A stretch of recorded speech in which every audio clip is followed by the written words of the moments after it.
Fantasy football playoff night in America is live as it is 7 o'clock in the PM on Thursday, December 19th, 2024. So glad to have you aboard this 2-hour ride we call the FFPC High Stakes Fantasy Football Show on the Better Sports Network tonight. Hi, hello, and welcome. I am Eric Balkman, your host. You can connect with me on the X and Blue Sky, actually, at Eric Balkman.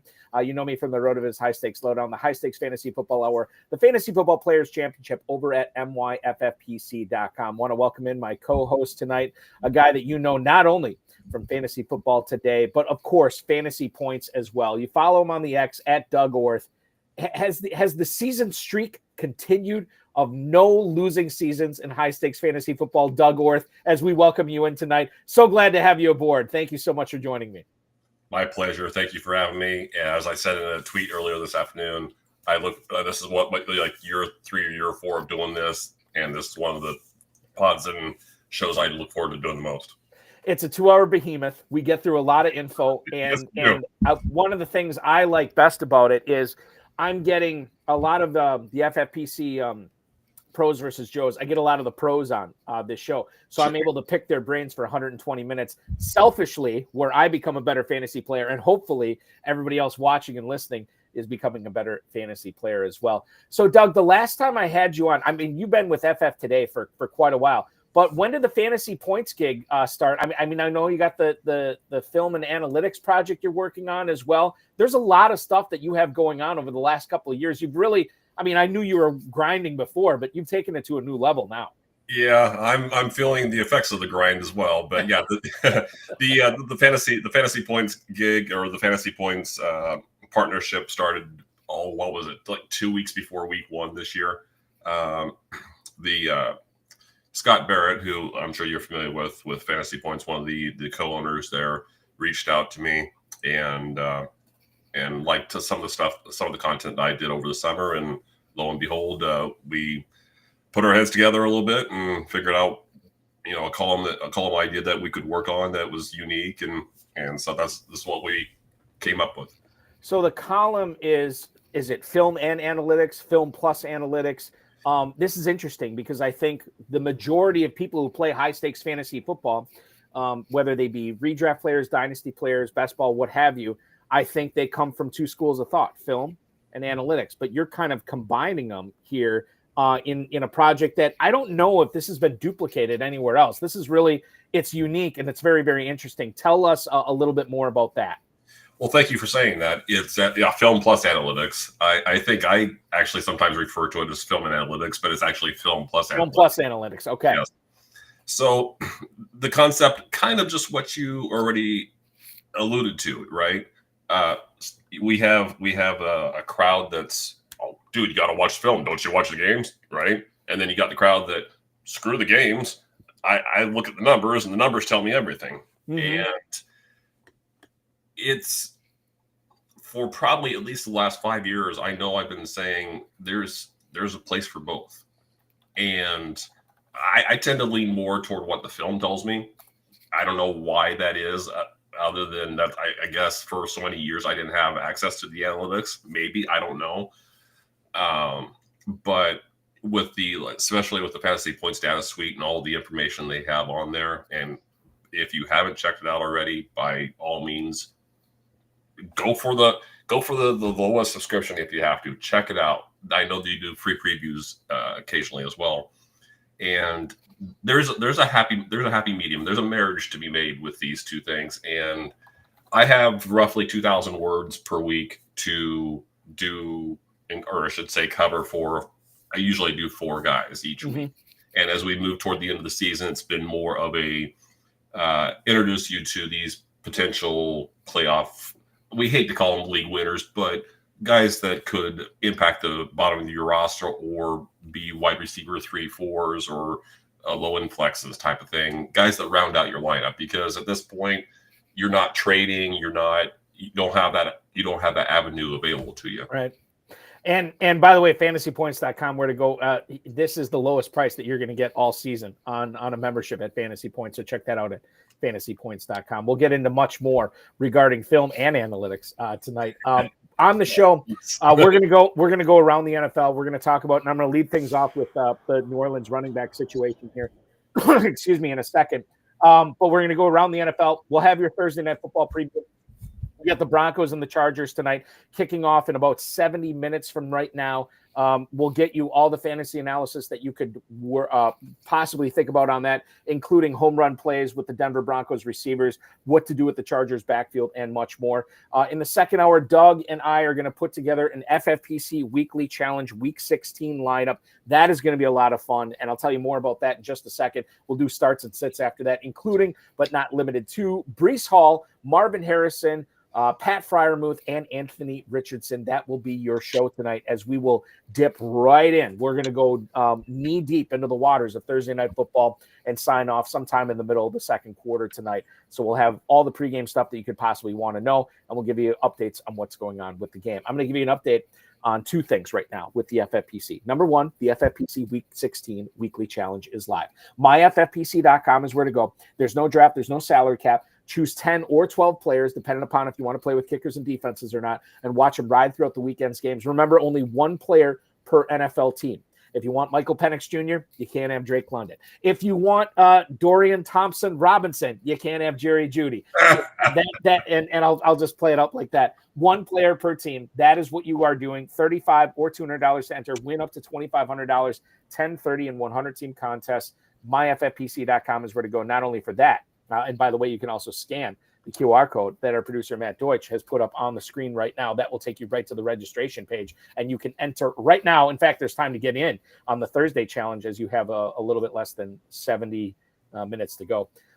The other thing that we launched this past week is the world-famous FFPC Playoff Challenge. So maybe fantasy is over. Maybe you're not playing in the championship round of the Fantasy Pros Championship, the FFPC main event. That's okay, because you can get your ducks in a row for the world-famous FFPC Playoff Challenge. Enter for $35, be eligible for a $100,000 grand prize. Enter for $200, you are eligible for a $500,000 grand prize. Again, no draft, no salary cap, just no duplication of the same players on the same team.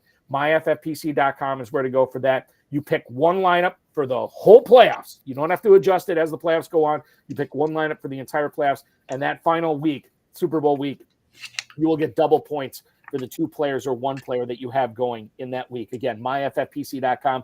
Disclaimer, the NFL has adjusted its playoff schedule this year. Normally, the playoffs started at 4:30 Saturday afternoon that first weekend. They are starting at 1 o'clock Saturday afternoon. So all you people who like to wait till the end to get your lineups in, that's okay. You could still do that, but get those teams squared away prior to 1 o'clock. Build those lineups on Saturday morning rather than Saturday afternoon. You want to wait till the last minute? Last minute's a little earlier this year. myffpc.com. Let's lead things off. Cullen Hoffman chiming in from my hometown of Appleton, Wisconsin. Can't wait for the playoff challenge. Cullen, get your teams right now and fill in those lineups later. That is the way to do it. I want to lead things off with Tom Smith on YouTube watching us tonight, Doug. With Alvin Kamara doubtful, is Kendra Miller flex-worthy this week? This is a game that, and I've been mentioning this on a lot of my shows, my kid wants me, because I'm about a half hour southwest of Lambeau Field, and I'm a season ticket holder now. And my kid is like, Dad, we got to go to this Packers Saints game. We got to go. I'm like, no, we don't got to go. I don't want to fight weather and traffic to drive up there on a Monday night and watch a Saints team without Taysom Hill, without Derek Carr, without Alvin Kamara, probably without Chris Olave. It's going to be rough. However, will it be rough for Kendra Miller, who might be the most dynamic player that the Saints have available to him? Doug, would you look at flexing him out in FFPC championship round, Fantasy Pros championship round, week 2 of the championship round, or fantasy football playoffs semifinal round? This is an interesting call, assuming Kendra Miller is ready to go. As always, I mean, you could say this with 95% of the workforce. It depends on what your options are. Mm-hmm. However, I firmly believe, especially just you detailed it there with the players that are going to be missing, right? I don't see a reason why he can't. I think I'm going to mention a little bit later on something along the lines of they're going to work him to the point of exhaustion, because one, of course, Dennis Allen isn't there anymore, so we don't have to worry about a doghouse. And number 2, who else are you going to? I hate that argument, especially early in the season. Who else are you going to feed? You're not going to pepper MVS with targets. to pepper Kevin Austin or Cedric Wilson with targets. I mean, I'd be stunned if it's anything less than 15 carries and at least 5 targets, but 5 receptions for Kendre Miller. What does that mean now? Is it 15 carries for 47 yards, or does his talent shine through? And are we talking more like 15 for 80 and a touchdown? Yeah. And I tend to lean a little bit more toward the talent. They will probably score a touchdown at some point, and I tend to believe it's going to be Kendre Miller that does it. So to answer your question, yeah, I know where I have him. I'm going to consider him as a flex. I think he's borderline, right? And it kind of depends. Like if you are loaded for Bear and this is like you are the favorite, you probably have better options than him. But I noticed some of my teams that are still in contention, they could probably use a shot in the arm, and Kendre Miller could be that shot in the arm. You're right. They have no reason to not ride this guy hard. 15, 20, 25, 30 touches. I don't think that's out of the question on on Monday Night Football, especially if the Packers let the Saints stay in the game for the duration of the game. And that's what Darren Rizzi's going to try to do. He's going to try to shorten this game up, make sure that they stay in the game as long as possible, running the ball, running it successfully. Packers probably going to be without Quay Walker at linebacker, Javon Bullard, their nickel corner / safety. He's probably going to be out as well. They'll have Edgerrin Cooper, the reigning NFC Defensive Player of the Week, but I think I can tell myself a narrative where Kendre Miller ends up being a solid start this week for sure. And let me say what I was saying, 15 carries and 5 targets, 5 receptions. I think that's the floor. That should be the floor. And that's flex worthy, right? That is flex worthy at that point. You're talking about 20 touches with 25% of them being catches. Totally. Yes. Permar99, one of our longtime cohorts and viewer of the show, rank the correct order in week 16, Doug. He's got Tony Pollard and full PPR here. Tony Pollard, DJ Moore, Kendre Miller, the aforementioned Kendre Miller, and Breece Hall. So this is a very good collection of players. I'm assuming he probably needs 1 or 2 of these guys, but if we were going to rank them this week, and I'll lead things off with, I don't feel great about Tony Pollard playing this week. However, I've said that the last couple of weeks, and he still went out there and played, so I don't know what that. We already talked about Kendre Miller. DJ Moore, I think, has always been on the fringe for me. I never know which Bears offense is going to show up. More to come on that later on in the show. Yeah. And then, of course, Breece Hall, who was a stud at the start of the season. However, we've seen injuries take away from him. We know the Jets are out of contention, and we do know they have 2 rookie running backs that have been really coming into their own lately in Braylon Allen and Isaiah Davis. So I'll let you go. What's the correct order for week 16 if we're talking Pollard, Moore, Miller, and Hall? Yeah, I'll try to make this fairly quick. I'm more optimistic on Pollard than you are. He followed at least as far as his availability this week. I think he went DMP limited last week, and then he played. Yeah, he didn't play particularly well, or at least he didn't. Statistically, he didn't perform very well, but I think that was to be expected. So I think he'll play. DJ Moore, I think you summed it up perfectly there. I don't know what version of the Bears offense I'm going to get. You never know. I know that I'll probably get some screens, and that beyond that, I don't know what I'm going to get from DJ Moore.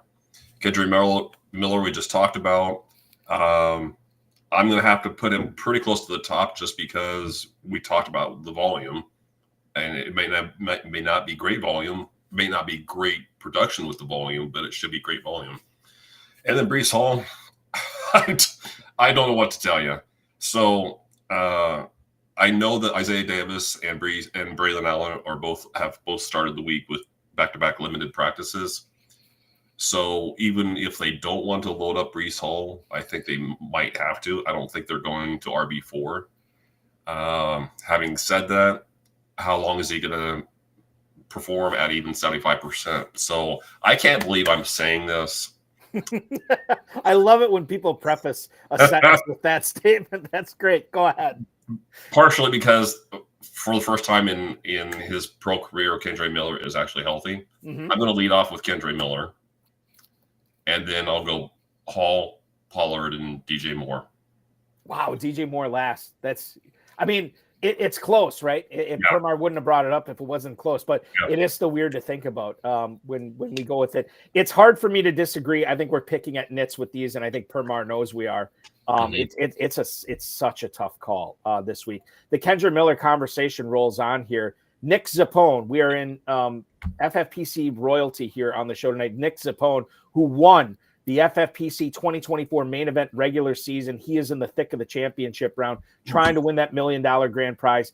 He wants to know how we handle Kenneth Walker and Zach Charbonnet if Walker is active, who, by the way, got in a full practice today. More specifically, Nick wants to know, would we start Kendra Miller on Monday night over the Seattle backfield?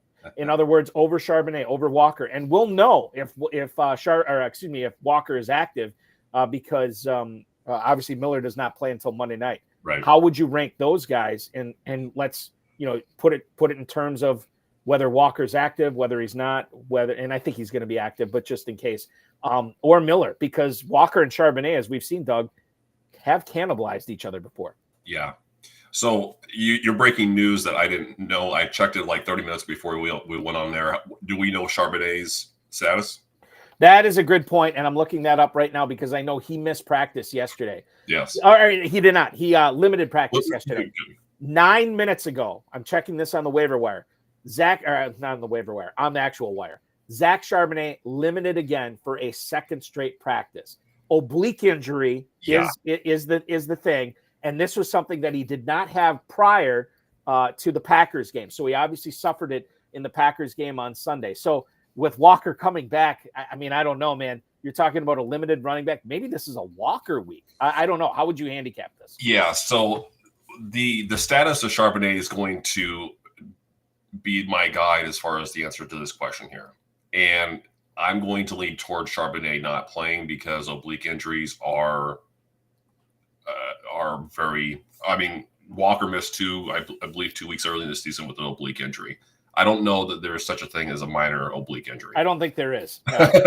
So I'm going to play Walker over Miller if Charbonnet is inactive. So if Charbonnet finds a way to get active, are you still playing Walker over Miller? Because we will know what's going to happen with the Seahawks prior to that Saints game. Yeah. So that's the $1 million question. Yeah, almost maybe literally, Doug, the $1 million question. Yeah. It's coming from Nick Zappone here. And by the way, congratulations to you, Nick. So yeah, if Charbonnet is active, then I would side toward Miller. Okay. So I can't find any fault in that. I think the logic is sound in trying to figure out what you're doing in the FFPC main event.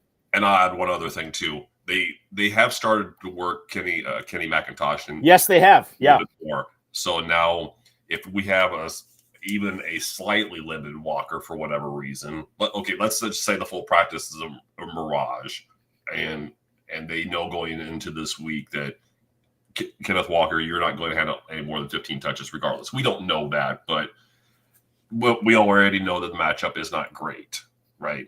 We know the matchup isn't great. And so if you're going to tell me then we're going to work a third running back into that equation, then, and I think that's even if it's 3 touches. So let's say McIntosh with 3 touches. Let's say Charbonnet with 6 or 7. Now we got a completely messed up backfield, or at least. Yeah. And so, yeah, give me the guy who's going to have the volume, even if it's in a terrible offense. The FFPC main event Fantasy Pros Championship are both tight end premium formats. And anytime we have a tight end premium format, you'll get weird tight end questions, which I love. And we have one here from Paul Teixeira, again, a longtime FFPC player, a guy who's won many leagues in the FFPC. He wants to know if we can play backup tight end roulette. His choices here are Chigakonkwo from the Titans, Stone Smart, who is in action tonight against the Broncos, Grant Calcaterra, who is the backup and now starter for the Philadelphia Eagles in place of Dallas Goedert, or everybody's favorite pickup in the FFPC this week, Brenton Strange, who is going to be fulfilling the starting job for the Jacksonville Jaguars in place of one Evan Engram, who is on the shelf for the remainder of the season. Okay, so Brenton Strange at Las Vegas. You're looking at Chigakonkwo, who is at Indianapolis. Stone Smart, again, taking on the Broncos at home tonight. And then the final one is Grant Calcaterra, who is battling the Commanders, and that game is in our nation's capital. Doug, do you have a favorite out of those four? Well, I'll do you one better. I'll put them in the order that I would put them in. Oh, perfect. Even better. So if Strange is active, he's number one for me. And we'll talk about him, I'm sure, a little bit later. Yeah. After that, because we're talking because we're talking tight end premium here, I think Okonkwo's got a better chance at volume, more targets than Smart, but those would be 2A and 2B. If I had to, I'll go with Chiggy over Smart. I'm not feeling great about it, but so I would go Strange, Chiggy, Smart, and then Calcaterra. I would put Calcaterra ahead of Smart. Otherwise, I have him the exact same way as you do there for sure. Tom Smith, one of my KFFSC opponents, and a guy who is playing a lot of FFPC and doing very well at the top of the leaderboard in many contests that we have in the FFPC, wants to know quarterback, Brock Purdy this week or Jordan Love. He's leaning towards Love. Now, Brock Purdy this week is going to be down in Florida taking on the Dolphins. Jordan Love at home, as I said, Monday Night Football against the Saints. He is leaning Love. My concern with starting Love over Purdy is that the Packers have turned into a power ground game as their main focal point of attack. Jordan Love, even in games where he had to throw, wasn't throwing. You look at that Detroit loss. He probably should have been throwing a lot. He wasn't. They were attacking the Lions with Josh Jacobs. So my concern is, once again, you're a 2-touchdown favorite at home. I don't know how involved he's going to be. Whereas Purdy, they might be down to their fifth-string running back. They're taking on the Dolphins on the road. I'd have to look up the point spread in that game. I think I actually lean Purdy here, Doug. What say you? So I'm doing this from memory, at least the first part here. I think Love's ceiling outside of the Lions game was 27 pass attempts, speaking to the lack of volume there. And you make a compelling case for Purdy. I'm going to lead a little bit more toward Love, just simply because I believe he has roughly he's had about a 16-point fantasy floor for during this run heavy stretch. Mm-hmm. And maybe I'm saying this because Purdy burned me a little bit last week. I don't know. That's entirely possible. I ignore the snow game in Buffalo from 3 weeks ago. That there weren't going to be many quarterbacks that were going to succeed in that. So that's fine. I expected a little bit more against the Rams, and I know the Rams are getting better. I see the point spread now. We got the point spread from. So Matt Deutsch pointing out Niners are 1-point favorites, total of 44.5 in that game in South Beach. So Tom, we're not going to help you here. I think we're going to split the vote, but I'm going to lead toward Love more because of the floor. I don't see much of a ceiling with Purdy. I guess if it's anything, if any condolence to you, Purdy's going to be in better weather. So maybe that's, I don't know. There is a chance of snow in Lambeau Field on Monday night. I will say that Doug, I don't know how you feel about weather when it comes to this time of year.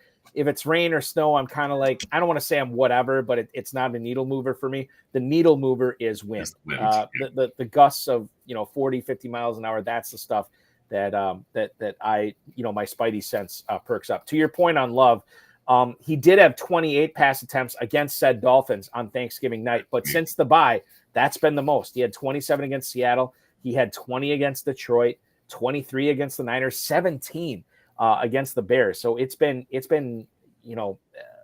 you can sense the big play is there, especially with Christian Watson coming on these last few weeks. And they might get Luke Musgrave back this week as well. So the weapons are there. The potential is there. If they go ham in that first half and maybe get up 28-31-0 or 31-3, 31-10 or something like that, then yeah, Jordan Love could have a big game.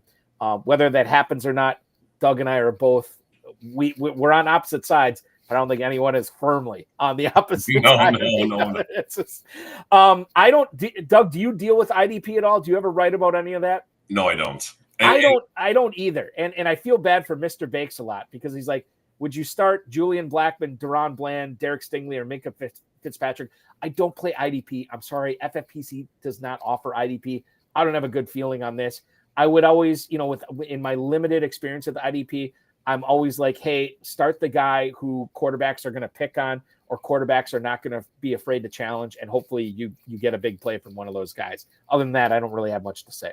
And what's funny is my approach or my preseason analysis and that kind of thing focuses almost entirely, certainly I account for the offense and offensive talent and the schemes and whatever, but I focus a lot of my energy on the matchups and I spend a lot of time analyzing defense.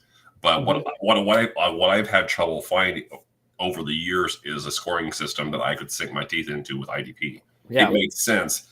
But what has never made sense to me is that that the key to IDP is targeting the players who get targeted the most. Yes, exactly.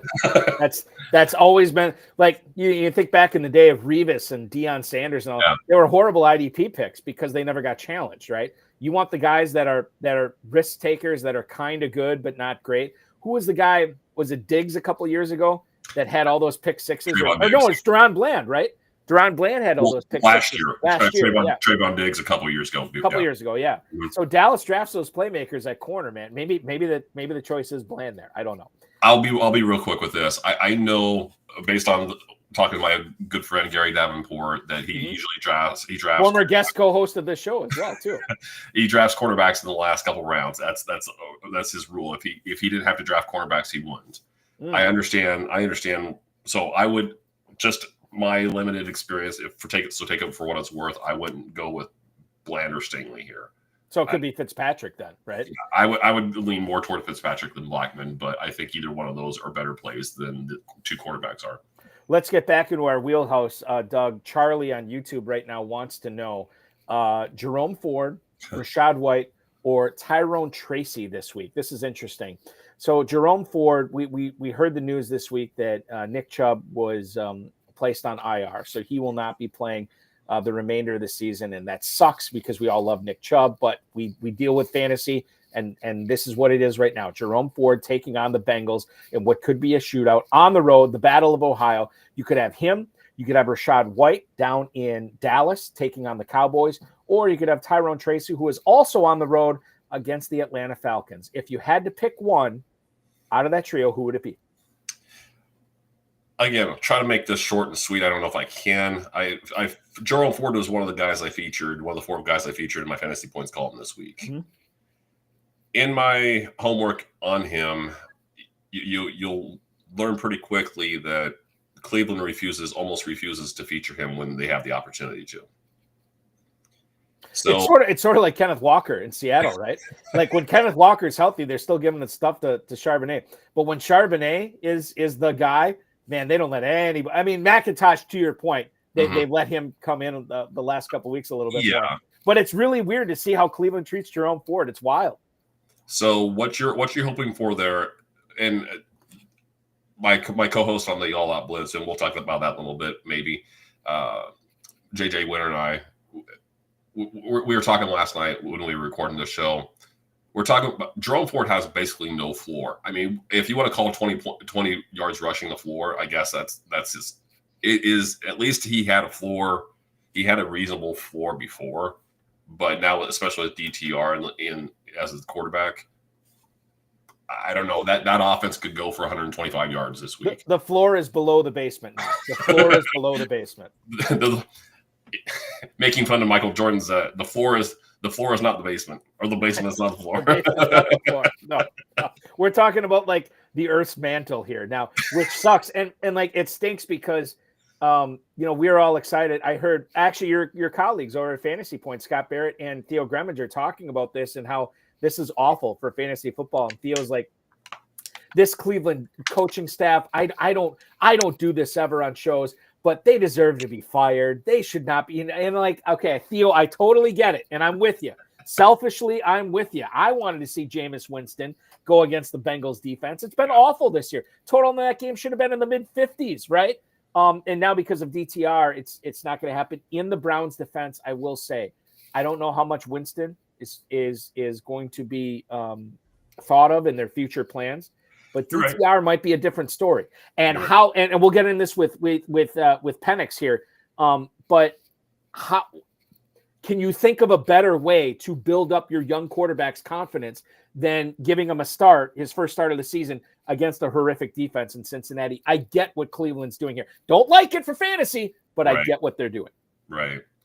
So one of the things I mentioned in the column is I was basically talking. If you believe that the big run is possible, like it happened last week, the Chiefs are the stingiest defense against running backs. Yes. And Ford went untouched on a 62-yard touchdown. That's you're talking about a player who can break the long run. He's done that multiple times in the last 2 years. But just be aware that if you do play him, I think the floor is 20 yards rushing and maybe 2 receptions.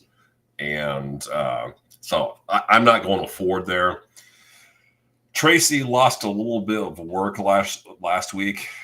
It's concerning. A little bit too much. I think the split was 62 to 36 or 64 to 36, something along those lines. He didn't lose as much early as I thought he did early in the game, but it's enough on a bad offense. Yeah. I'm no fan of Rachaad White by any stretch of the imagination, but at least we're talking about a good offense, and we're talking about 10 to 12 carries with more work or at least equal work in the passing game. So give me the good offense, give me the equal partner or semi-equal partner in a good passing game against 2 very poor offenses. So my answer there is Rachaad White. It's Rachaad White, and listen, that Buccaneers offense has been unbelievable. It's really, really difficult to. And I was talking with Stephen Rannigan, a former $500,000 winner in the FFPC a couple years ago. He was my guest on one of my shows Tuesday night, and he just said, like, the Buccaneers offense is unbelievable right now. Like, just fire everybody going on. Fire out Mayfield and Evans and Otten and McMillan and White and Irving and all these guys. And I think if you have the case where you can go up against a Dallas Cowboys defense that, let's just say, is less than healthy right now, it would make sense to play White out there. I've lost faith in Tracy because of how much the Giants are using Singletary, so he's right out of the equation. Comes down to Ford or White for me. Like you, I lean towards White, although Ford is close. Let's talk about the Niners because we're getting some YouTube questions on this here. We'll kick things off with Dave Nowitzki. Is Taylor going to be good for San Fran this week? Nick Zappone also saying, what do you guys think of Deebo Samuel with Isaac Guerrero unlikely to play? And I think this is compelling here because we know how good the Niners running game can be. We know that Trent Williams is going to be out too. That can't be underrated. So we have to factor that in when we're talking about Deebo Samuel. We're talking about Patrick Taylor. Here's my take on Patrick Taylor. He's a former Packers running back, so I know a little bit about him. A guy that does everything that's asked of him. A smart guy. He'll pick up the blitz. He's good enough catching passes that he could be out there all 3 downs. I think Kyle Shanahan trusts him. He is not a home run hitter. He is not a special talent. He's not a guy that's going to do anything more than what's asked of him. So I think he is a medium floor, very low ceiling type player, and that's how I'd be handling him for fantasy.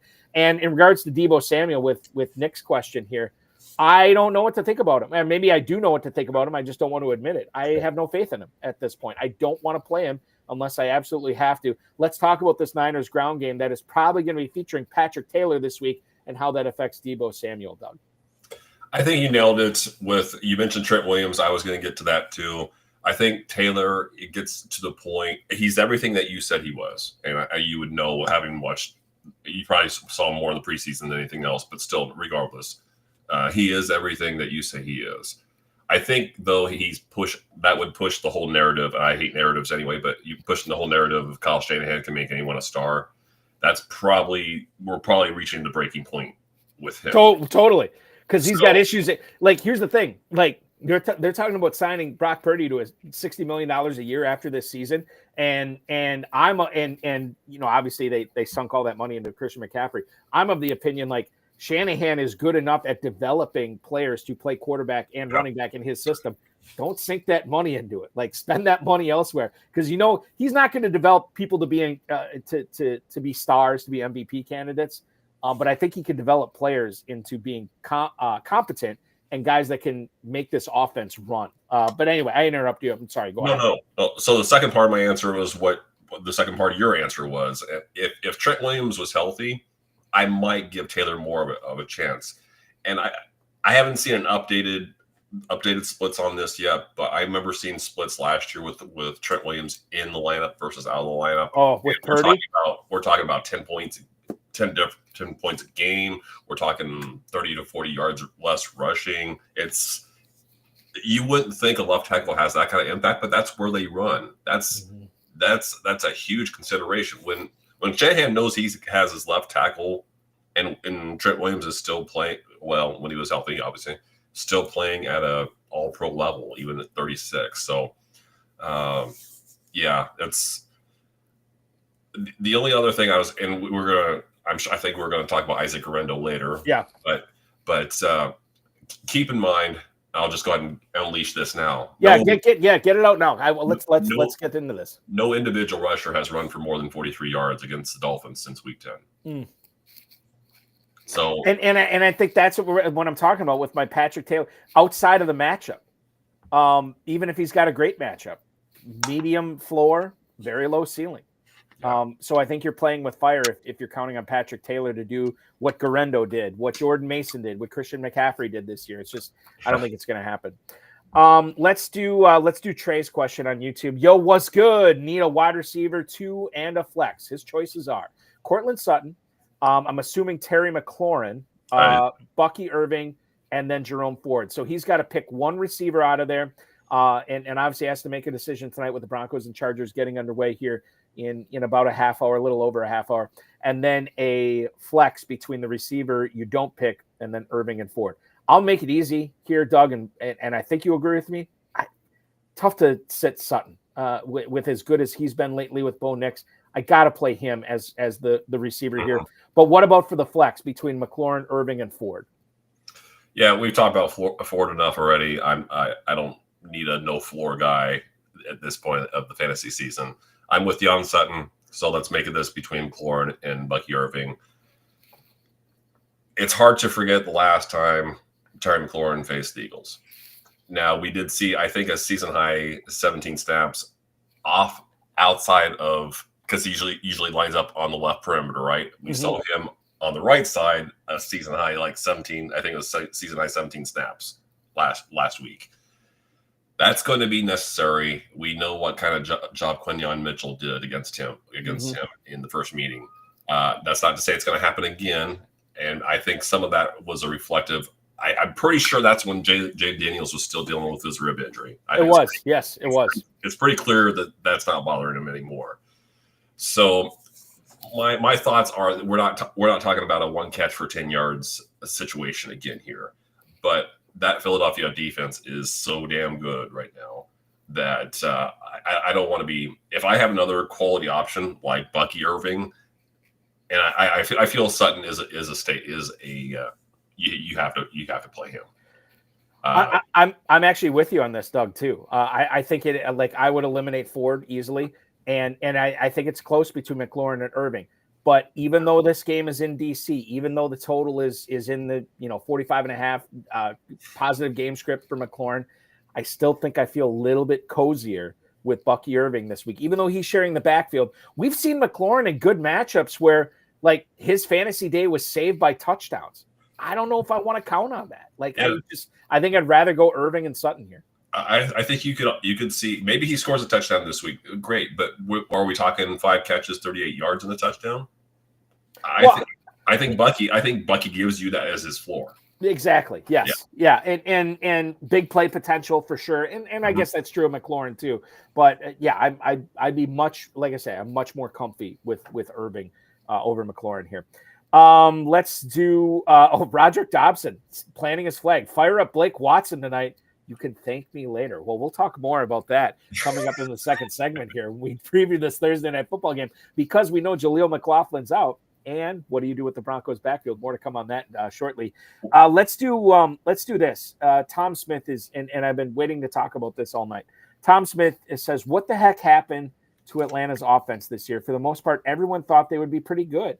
And I'm with you. Like Drake London in the FFPC main event was being drafted at the high end of the second round. You had the Kyle Pitts truthers still selecting Pitts in the 4th, 5th round this year. Mooney tumbled, and Mooney's been the one guy that's really paid off.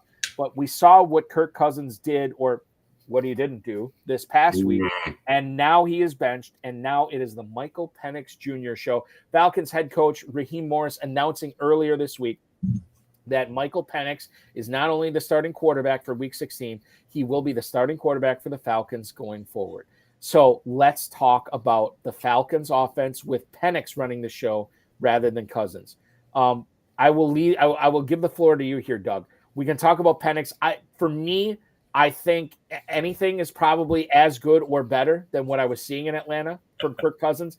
I don't know if I don't think the rushing yardage from the quarterback position gets any better with Penix. He didn't run a whole lot at Washington, but what he's been able to do as not only a senior at Washington, but what he did in Indiana before that, and the plays he was able to make. And now he will try to rejuvenate London and Pitts and Mooney here, and Bijan Robinson. Maybe he gets a shot in the arm as well. Your thoughts on the Falcons offense now that it's being quarterbacked by Michael Penix Jr.? Well, okay. Allow me to read from my column here, because I did one of the guys that I did. So allow me to read, and please check out the Fantasy Points article. I know, shameless plug here, but please check that out. It's free for everybody. So in the article that I wrote on Wednesday, or that was that hit the site on Wednesday, in his draft profile this spring, and remember this is all we have. We have 5 pass attempts and 20 offensive snaps so far. So we're not evaluating him based on pro potential, or on his pro film, because he doesn't have it to give, right? But anyway, in his draft profile this spring, I gave him a high-end comp to our boy Jordan Love. Among Penix's most attractive qualities, I noted that he was likely the best deep ball thrower in the draft class, possessed exceptional accuracy in the pocket, and I'll get to why that's important in a second, and quick decision making. He only took 31 sacks on 1,759 career dropbacks in college. He played 6 years, okay? Yep. So 31 sacks, not bad. I don't think he got sacked 10 times last year, and that offense threw a lot. His biggest drawbacks were his age. He was 24 shortly after the draft. He tore his ACL twice, or I think he tore both ACLs actually. Yeah, he did. Yeah, during in Indiana, and then his accuracy on the run. It was, some quarterbacks can throw against their body. Penix is not one of those guys who can throw against his body. So just bear that in mind. So, getting around to what we're talking about here, is he worth starting in Week 16? Now, I mentioned the podcast, The All Blitz, that I co-host. I think a reasonable ceiling expectation this week may be 180 yards and 2 touchdowns. And I don't know that I'm feeling good about the 2 touchdowns, but that's what I said. Falcons are doing him a favor by allowing him to make his first start against the Giants, but now is not the time for offense coordinator Zach Robinson to dial up 40 pass plays either. Yeah. He's gonna. I think Penix can offer a little bit more on the ground than Cousins did, but we're talking. Cousins gave us a 5-yard rushing floor. Penix maybe gives us 10 to 15. And I would say tops. Yeah. He did not run much at all at Washington last year. We're not counting on him to give us 6 points there. Let's just put it that way. Unless he runs in one from the 1 yard line. You know what I'm saying here. But that's usually Algier territory too. Like, So this in my mind is going to be another Bijan Robinson game.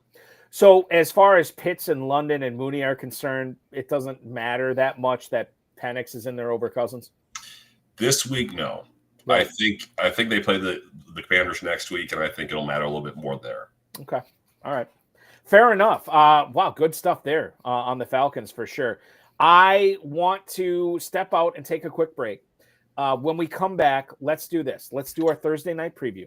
Let's talk about the Broncos backfield. Let's talk about Ladd McConkey. Let's talk about the return of Hayden Hurst tonight as well. And George Jr., I know you've posted a couple of times here. You are leading off the segment, my friend. Bo Nix or Patrick Mahomes on Saturday? We're going to discuss that and more. He's Doug Orth from FF Today and Fantasy Points. I'm Eric Balkman from the FFPC. Don't go anywhere. We got our Thursday night preview rolling on, and Doug Orth, FFPC Weekly Challenge lineup coming up.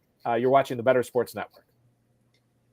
You talk about utilizing something called perpetual reloading to ensure something called a permanent championship window with FFPC Dynasty Leagues. How do we make sure that perpetual reloading is what we're doing in our rookie drafts every year to make sure that we're always competing for titles year in and year out? Yeah, so we always have this tension between playing a little bit for the future and playing for the present.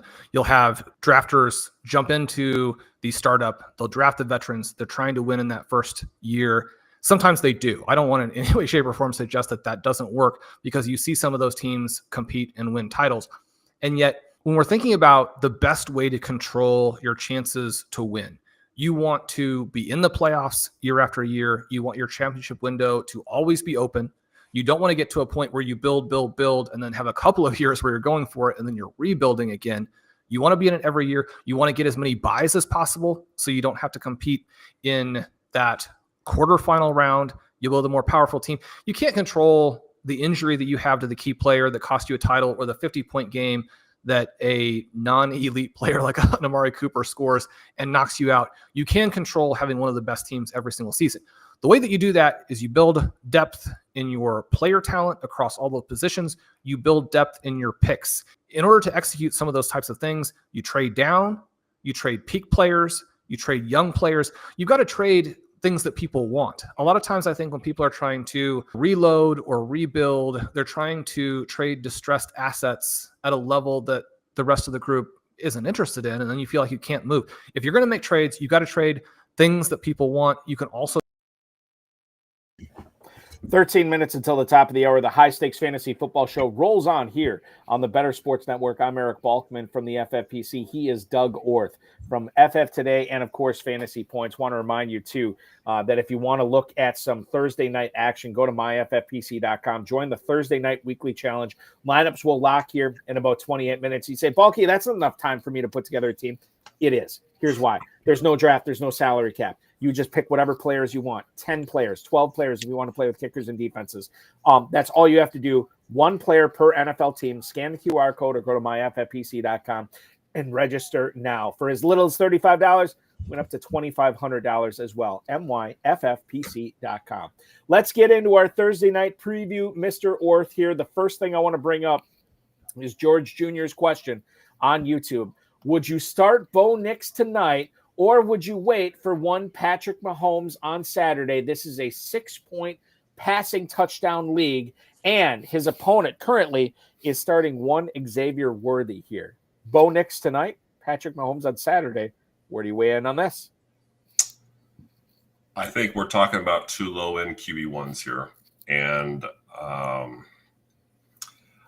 I think the Chiefs will do their damnedest to make sure that Mahomes doesn't have to leave the pocket for obvious reasons. Absolutely agree.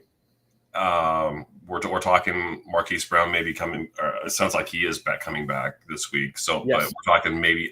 I will probably get the list later too. But I think we're talking 15 to 20 routes, 15 to 20 plays at most for him. He's been out all season. I don't know what we can really realistically expect for him outside of maybe hitting 150-yard, touchdown.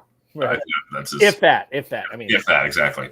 And I think, especially given who they're playing against, we're talking about a team with a pretty fearsome pass rush. I think that they're number 2 in sacks this year. The Texans are. They have Will Anderson and Danielle Hunter, who I think are top 6 in the NFL in total sacks. For sure, yes. The emphasis will be to get the ball out, and I think the Chiefs are what they are at this point. They're going to stick with the running game as much as possible, rely on Mahomes on third down, and hope for the best. I'm not seeing the ceiling with Mahomes. I could see Marvin Mims slipping behind the Chargers defense. Yeah. I know how good Cortland Sutton can be. I know what Bo Nix can do with his legs. And by the way, it's the complete opposite of what Patrick Mahomes is going to do with his legs on Saturday. Seems weird to say, but I am with you. At least if I'm reading you correctly. I am playing Nix over Mahomes. I'm playing Nix tonight. I'm sitting Mahomes on Saturday. I'm not seeing the ceiling with Kansas City this week for sure. Let's do this. Let's go to Angel A on YouTube, or Angel A, excuse me. He needs a flex here this week. The guy who is dominating our conversation tonight, Jerome Ford. The guy you just mentioned in Hollywood Brown. Jalen McMillan for the Buccaneers in that high-flying Tampa offense. Speaking of, Rachaad White is another option. Adam Thielen is also an option here. He needs one of these guys in his flex. To your point about Hollywood Brown, I'm going to eliminate him right away from this conversation. The question for me about Hollywood Brown is not necessarily what do I do with him in week 16.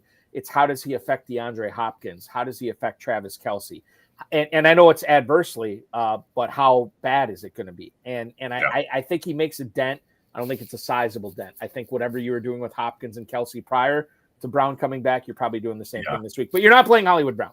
Jalen McMillan, let's talk about him real briefly because we have not talked about him yet. He's found the end zone. He's coming on. This is something that I think a lot of McMillan owners wanted to see, especially when Godwin went down. And it's taken to like week 13 or week 14 to finally see it now. Your thoughts on Jalen McMillan this week against the Panthers, Doug? I was able to pick him up off waivers in the one remaining league he was available to me, and I'll be starting him as my wide receiver 4 in that league.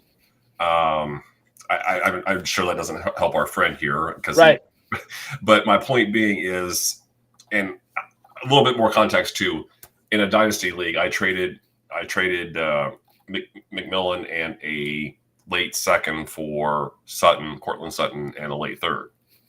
And having seen McMillan come on like this makes me a little bit about it. But this was expected. It just happened a little bit later than we thought, or at least with Chris Godwin getting hurt when he did. So I'm going to shelve McMillan here. This is going to come down. You eliminated Ford and Brown, and that's so. I would prefer not to play Rachaad White. So it's Thielen for you then. I think it has to be. And it's very close to hit with him over McMillan, but I think I would. That is Doug Orth shifting in his seat and groaning and saying, yes, I think it's Thielen. I think it's Thielen over White. I'm agreeing with you. I think it is Thielen over White here. That's what it comes down to. Manuel Silva, Kendra Miller, or Brian Robinson on number 1, Jaden Reed or Marquise Brown. I don't necessarily think Reed is in for a big night. Monday night, but I would play him over Marquise Brown. And then when it comes to Kendra Miller or Brian Robinson, you can't really run against Philly. I'm going to take the volume and the potential for Kendra Miller getting a lot more touches than Robinson. So give me Miller, give me Reed, give me the 2 Monday night guys this week. Doug, how do you weigh in on those 2 questions? I agree with you. The only thing I'm going to add with Robinson is if he was used a little bit more in the passing game, I would give him the edge. But I would too. Yes, his ceiling this year has been 3 catches in a game. So what about is this Ray Gamer? Yeah, Ray Gamer on YouTube. You got to start too. This is standard scoring. Cooper Kupp, Garrett Wilson, Ladd McConkey tonight, or Jacoby Myers. And thank you for putting the opponents in there. We always appreciate that, right? For sure. So Kupp, Wilson, McConkey, Myers. Scott Barrett, because I was listening to his School with Scott podcast today. But he brought up the fact that he thinks after the tantrum that Garrett Wilson performed on the sideline in the first quarter of the last game, where he was frustrated with not getting the ball, and then Devontae Adams having 0 at halftime, and then all of a sudden getting a 9 for 198 and 2 touchdown performance. That's not an accident. So I think you use caution with Garrett Wilson when you have these other options.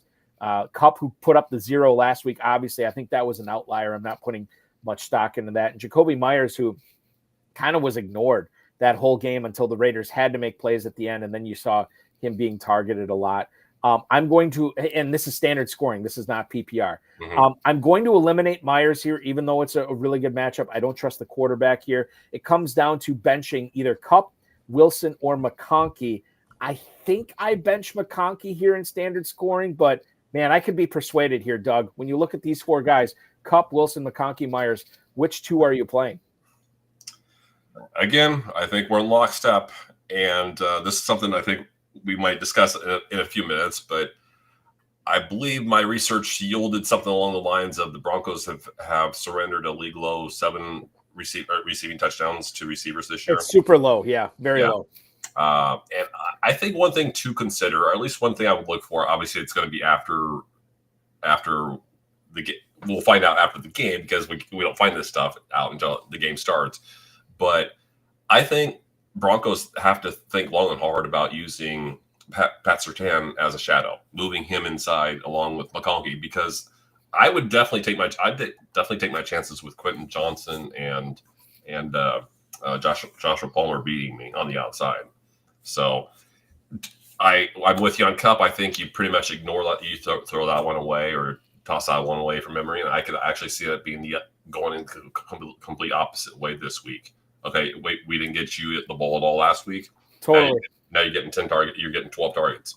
There's going to be a lot of people, I think, kicking themselves that they sat Cooper Kupp in Week 16. My prediction. I don't know if it's going to happen, but I think like you are playing with fire if you bench Kupp this week. And then with Garrett Wilson, I don't sit Garrett Wilson. That's just Tan Shermer. No, so I'm with you. Kupp and Wilson is the answer here for me. Let's talk about the Thursday night game. We talked about Knicks versus Mahomes. You kind of let us know that you think Knicks is a low-end quarterback one. I agree with you there.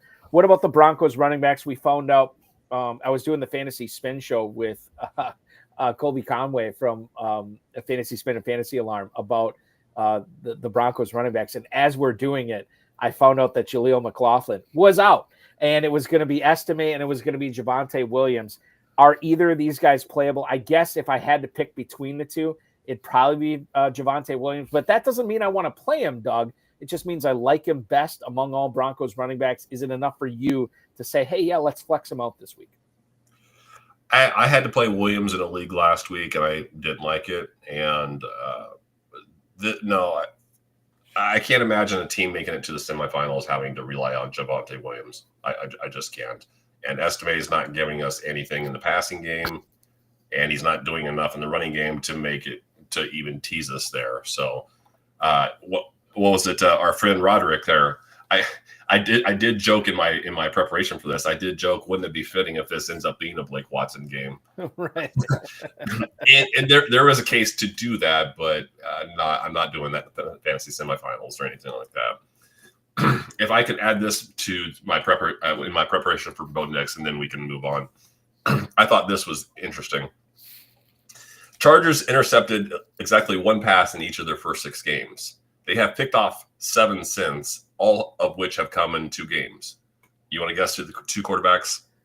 Well, I'll say Bo Nix, right? This was after that. Oh, this is after that. Okay. Jameis Winston. Mm-hmm. Okay, that was one. And God, this is fun, Doug. The other one would be they're obvious because they're obvious when you figure them out because they both got benched in the last week. Kirk Cousins, right? Was it Cousins? There you go. So it's Cousins and it's Jameis Winston. Jameis Winston as the 2 quarter. So basically, here's what we're finding out: the Chargers defense ends quarterback seasons in 2024. Like that's the thing. That's fantastic. That's good knowledge. 7 interceptions since week 6, and all 7 of them have in come 2 games with those quarterbacks. Yes. Yeah. Let's talk about Stephen Greaves' question here, because this is something he's got to make a decision on in the next 16 minutes plus. He has a choice, full PPR. Rico Dowdle, who is taking on the Buccaneers this week in Big D. Ladd McConkey tonight, who is going against the Broncos in Southern California. And then Juwan Jennings is the other one, who is in South Beach to take on the Dolphins. He can only start one.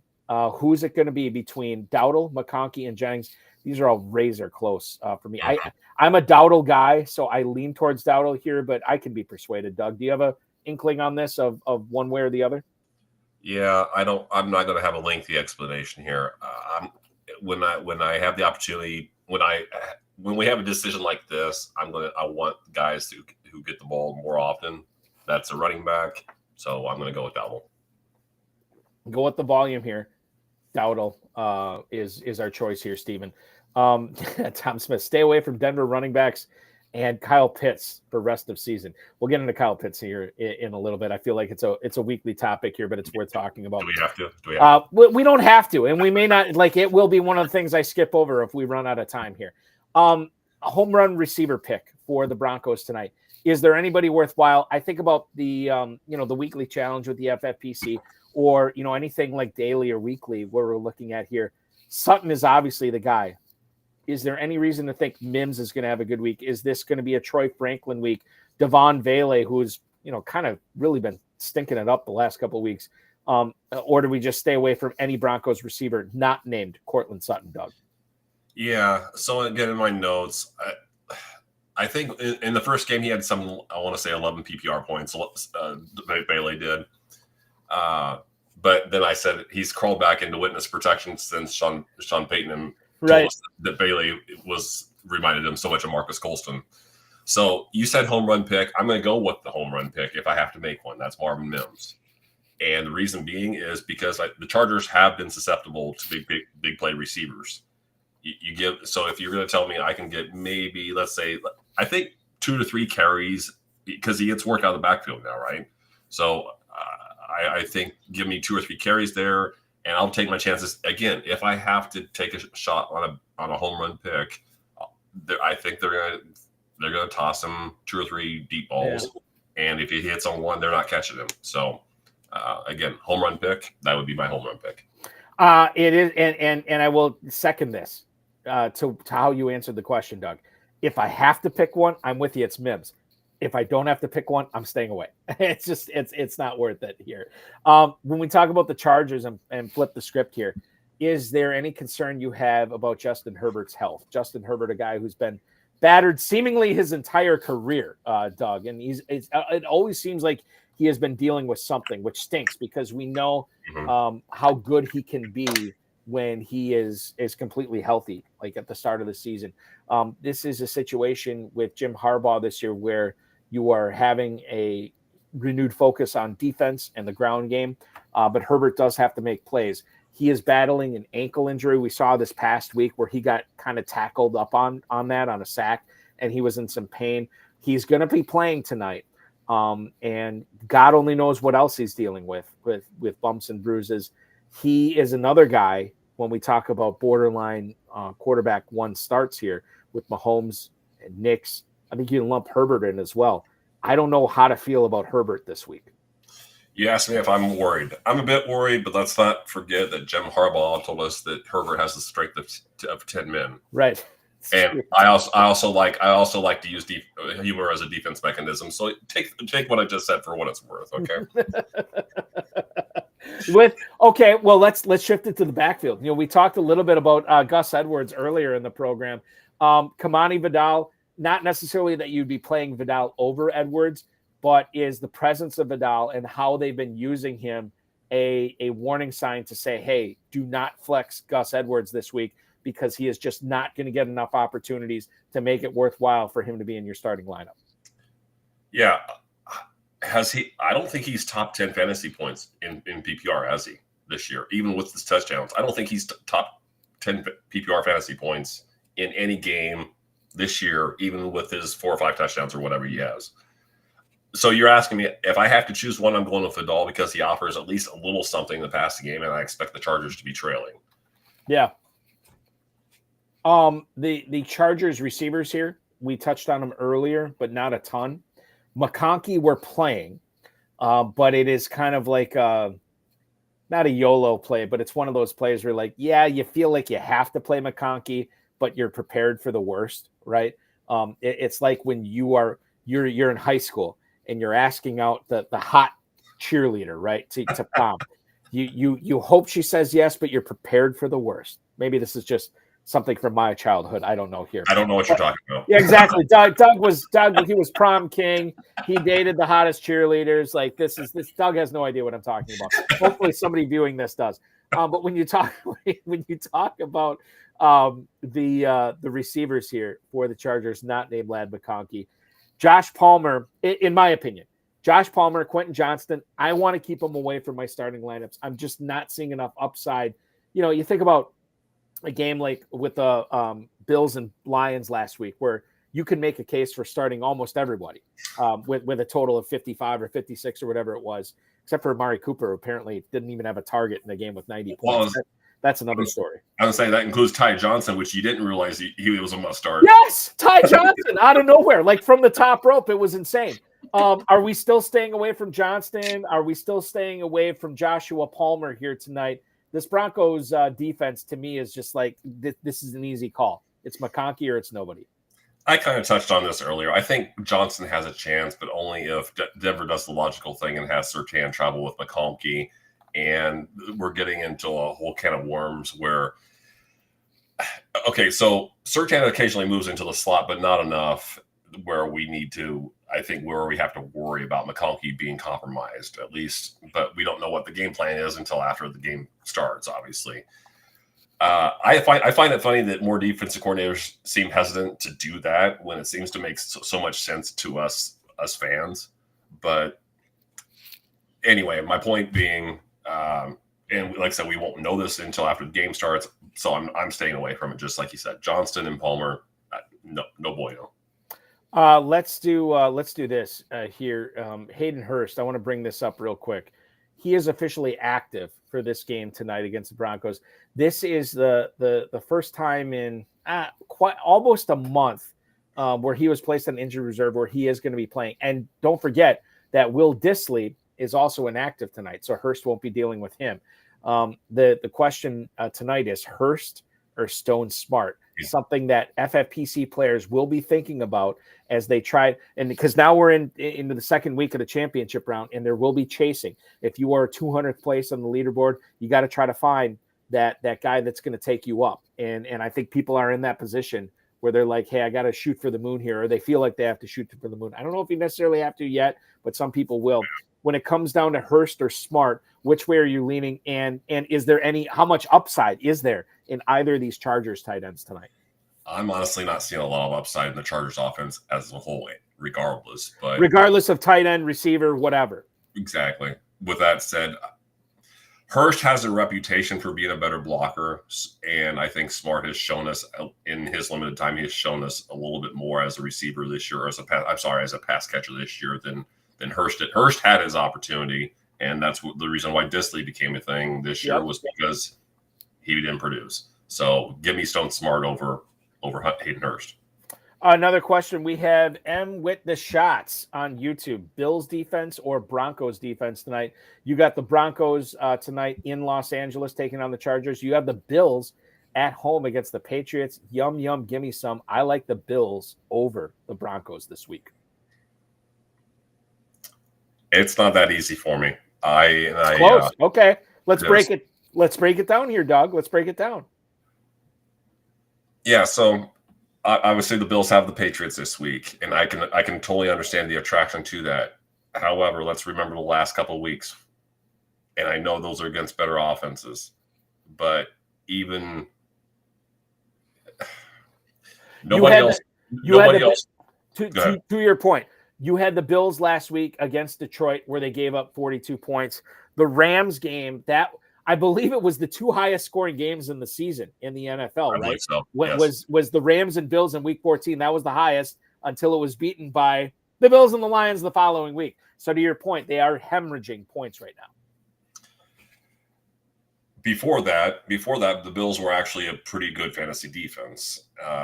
Not pretty good as in top five, but low end DST1. No one ever says DST1, do they? But no, they don't. But unless you're in a super flex defense. Now that's something the FFPC should look into. That would be fun. That's right. When in doubt, I will go. The Chargers have actually been a little bit gracious, forgiving, if you will, in terms of giving up fantasy points as to opposing fantasy defenses lately. And if I have doubts about what defense I need to go with in a certain week, I'm going to go with more aggressive one. Mm-hmm. And the Broncos blitz at a top 5 rate. They create pressure at a top 2 rate, and they create hurries at a top 2 rate. So, and to your point, they're dealing with a guy who, again, is off the injury report, but we know he's dealing with an ankle injury. So I've been loving the Eagles defense over the last couple of weeks, but I'm in the one league where I had to make the decision between Broncos and Eagles. I'm going Broncos. Just yes. And I will say, like, if I had to go between Broncos and Eagles, I would also be going Broncos tonight. But when it's Broncos and Bills, I'm betting on the bounce back for the Bills defense with, going up and I should ask you how you feel about Drake May, because I know there's a lot of Theo Greminger is a massive Drake May guy for all his work that he's been doing with fantasy points. He loves Drake May. And I'm more of like, I could see Drake May being successful in the future, but May right now for me is still a guy I want to exploit. That's why I'm leaning Bills this week. But when you think about May, whether you own him for fantasy, have him in a super flex, or maybe you're thinking about him in 2025, Doug, what do you think Drake May's career ends up looking like in New England? How successful of a quarterback is he going to be at this level? I expected him to have a good career. I did not expect him. I did not expect to see anything good this year. I expected him to be very raw. I did not expect him to do much in terms of rushing. And I know there will be people out there, biggest supporters out there, will say, "Why not?" I was not overly impressed. I was impressed enough for him to be a top 10 pick. But I was not overly so impressed with him last year at North Carolina to believe that he had this running in him, and that's where a lot of where his floor is coming from right now. Is he's giving you, I don't know, about an average of 30 to 40, probably an average of 30 yards. He's doing what he's doing right now. He's usually throwing for at least one. He's probably averaging about a touchdown and a half through the air this year, somewhere in that neighborhood. And who's he doing that with? A bunch of wide receiver 3s and 4s and Hunter Henry. If the Patriots could ever draft a receiver, it would give me a lot more confidence in May going forward, but they've just failed to do that. Unless T. Higgins, maybe they signed T. Higgins in the offseason, and then I have to reevaluate. And then they can get the 10 games a year out of him, right? Yeah. Well, hey, 10 games is better than 0. Which I like. There are Polk supporters out there. I don't know if I'm one of them at this point. And Demario Douglas, I think, kind of is who he is. I don't think we're going to see anything here with him going forward. The game is about to kick off. Again, we will give you live updates from Los Angeles, yes, tonight, with the Broncos and Chargers kicking off shortly, so you don't have to go anywhere. And why would you? Because Doug Orth and I are about to put an FFPC Weekly Challenge team together here tonight. The FFPC Weekly Challenge is available at myffpc.com. myffpc.com is where to go. You can build your team right there with a 10-player lineup or a 12-player lineup. If you want to play with kickers and defenses, you can go there to build it now. Enter for as little as $35, win up to $2,500, play in a 10, 30, or 100 team contest. Again, myffpc.com, myffpc.com is where to go. Only one player per team. That is the slant. So there's no draft, there's no salary cap. However, you can only have one player per NFL team this week. Doug, I have us set up for a 10-player lineup. It has been the most popular without kickers and defenses here. Let's build this lineup here. I will leave it up to you with where you want to start. We have to fulfill a quarterback position, 2 running backs, 2 receivers, a tight end, and then 4 flexes, non-quarterbacks, obviously, running backs, receivers, and tight ends. Who grabs you as a player you have to have on the team this week, or do you want to start off at a particular position? Let's walk through this together, my friend. Where are we starting? Yeah, let's just go in the order that we would traditionally. And I don't have a lot to say about each one of these, or at least not off the top of my head right now. I don't. How are we going against Josh Allen right now? So I'm leaning off of Josh Allen. There is a narrative out there that will tell you that you can't go chalk in this competition. And I will say that, again, this is based off the world famous FFPC playoff challenge format, which, again, routinely features chalk every year winning the $500,000. Not all the way, chalk through all the way. You can't have chalk through all the way, but you can have it for more than 50% of your lineup for sure. I really can't argue with a guy who has done something that has not been done in the last, 80 years of the NFL, 60 years of the NFL. Steve Young did it in the 90s with 3 rushing touchdowns, 3 passing touchdowns, and 300 plus passing yards in the same game. That's only been done one time. Well, now it's been done 3 times in the last, 60 years or whatever. Once by Steve Young and twice by Josh Allen in back-to-back weeks.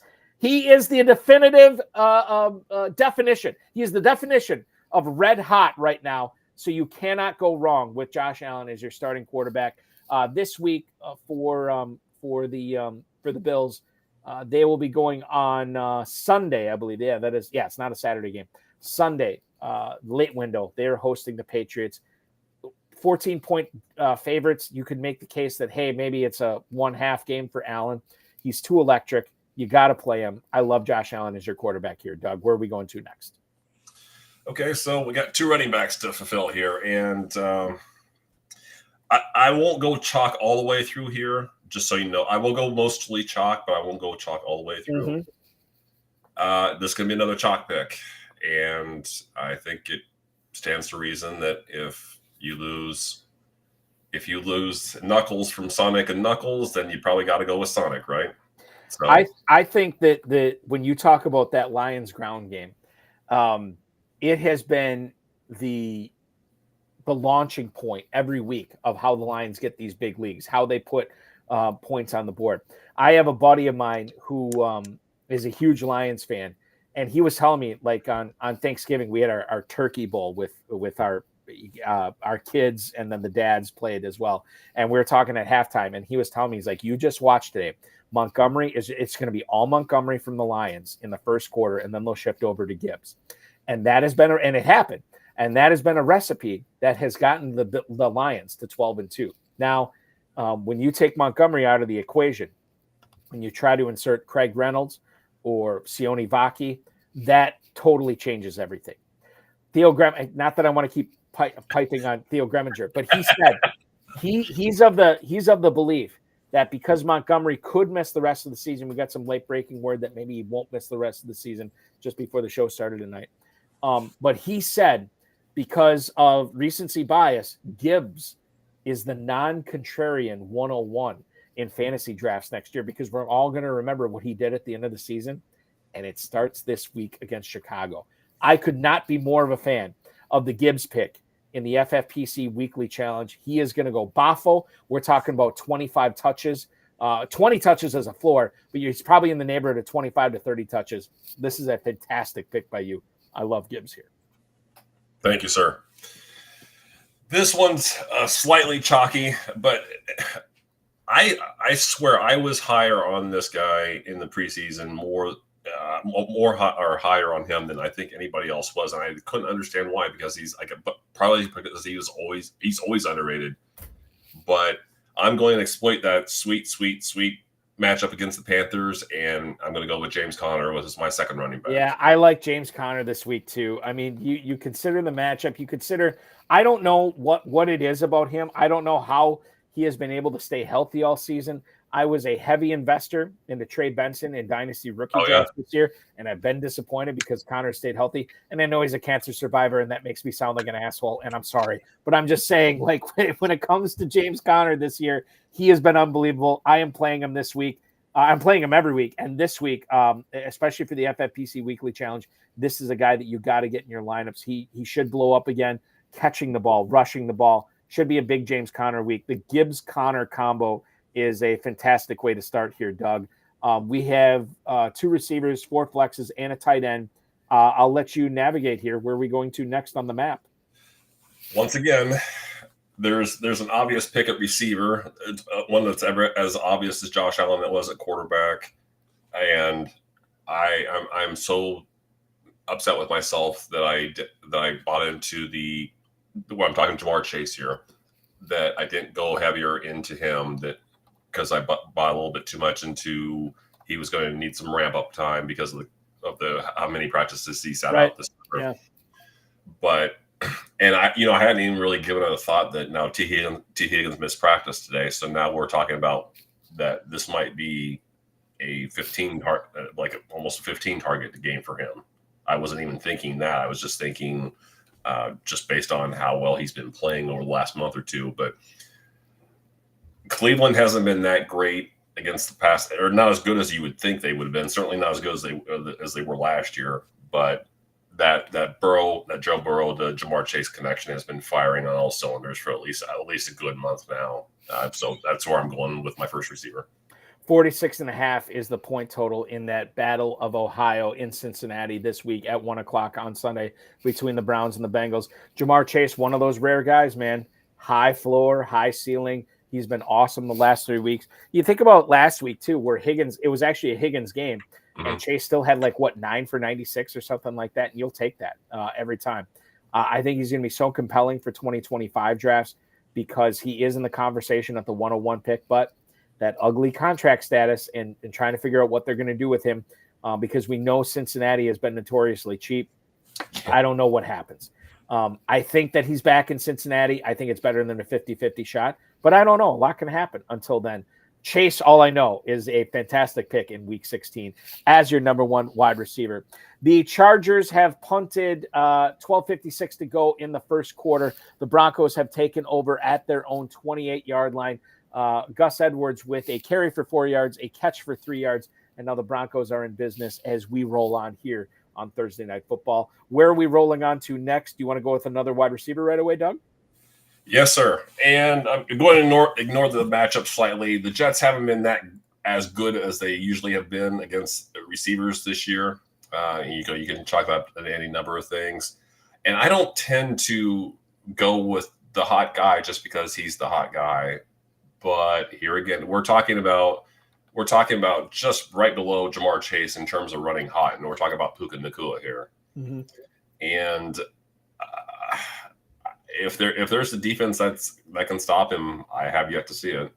And the only thing that would give me some pause here is that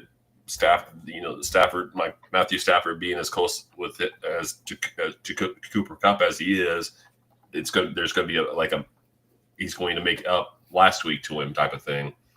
But Nakua's going to get his targets regardless. And that offense is so centralized between Kyron Williams, Puka Nacua, and Cooper Kupp usually that I think in a bad week you can chalk up Nacua for 10 targets and he's probably going to catch 8 of them. So again, we're talking, I think even against the Jets, we're talking about a high floor guy who he gets in the end zone. We're talking about a 20-point game. Ain't nobody playing the wide receiver position better than Nacua right now. There might be some that are playing as well as him, but nobody is playing better than him. It's a 46.5 point total going on Sunday this week. Nacua is making some insane plays. Stafford and him clearly have a connection. Even if there's a regression and Kupp does get involved in the game this week, I don't think Nacua is going to take a back seat.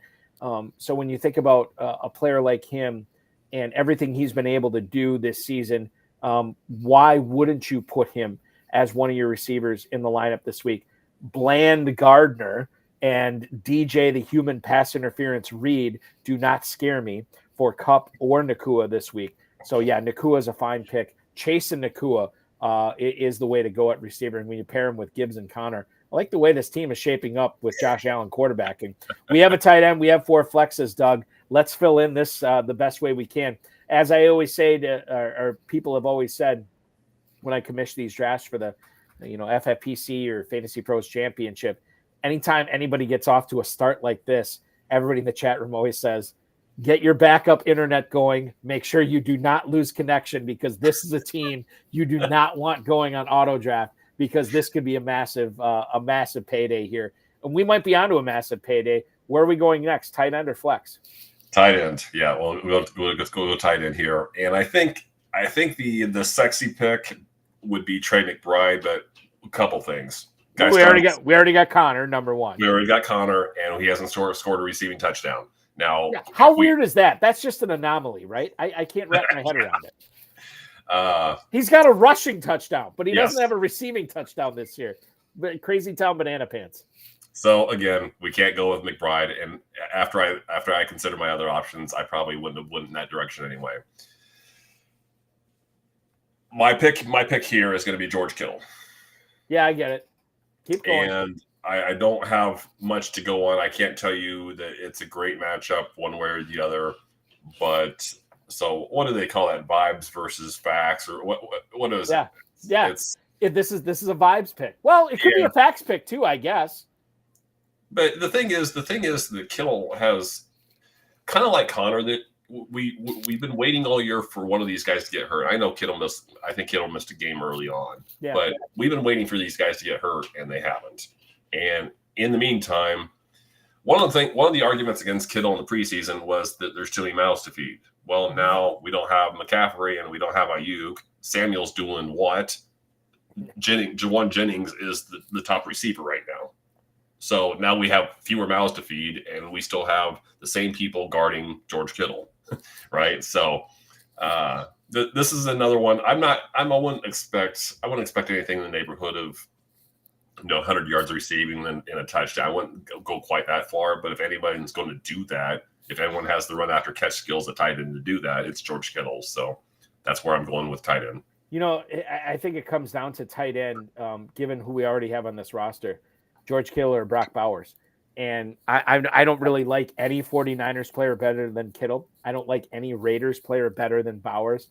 The difference may be, and I know this is picking at nits, but when you have two elite players like this, you have to.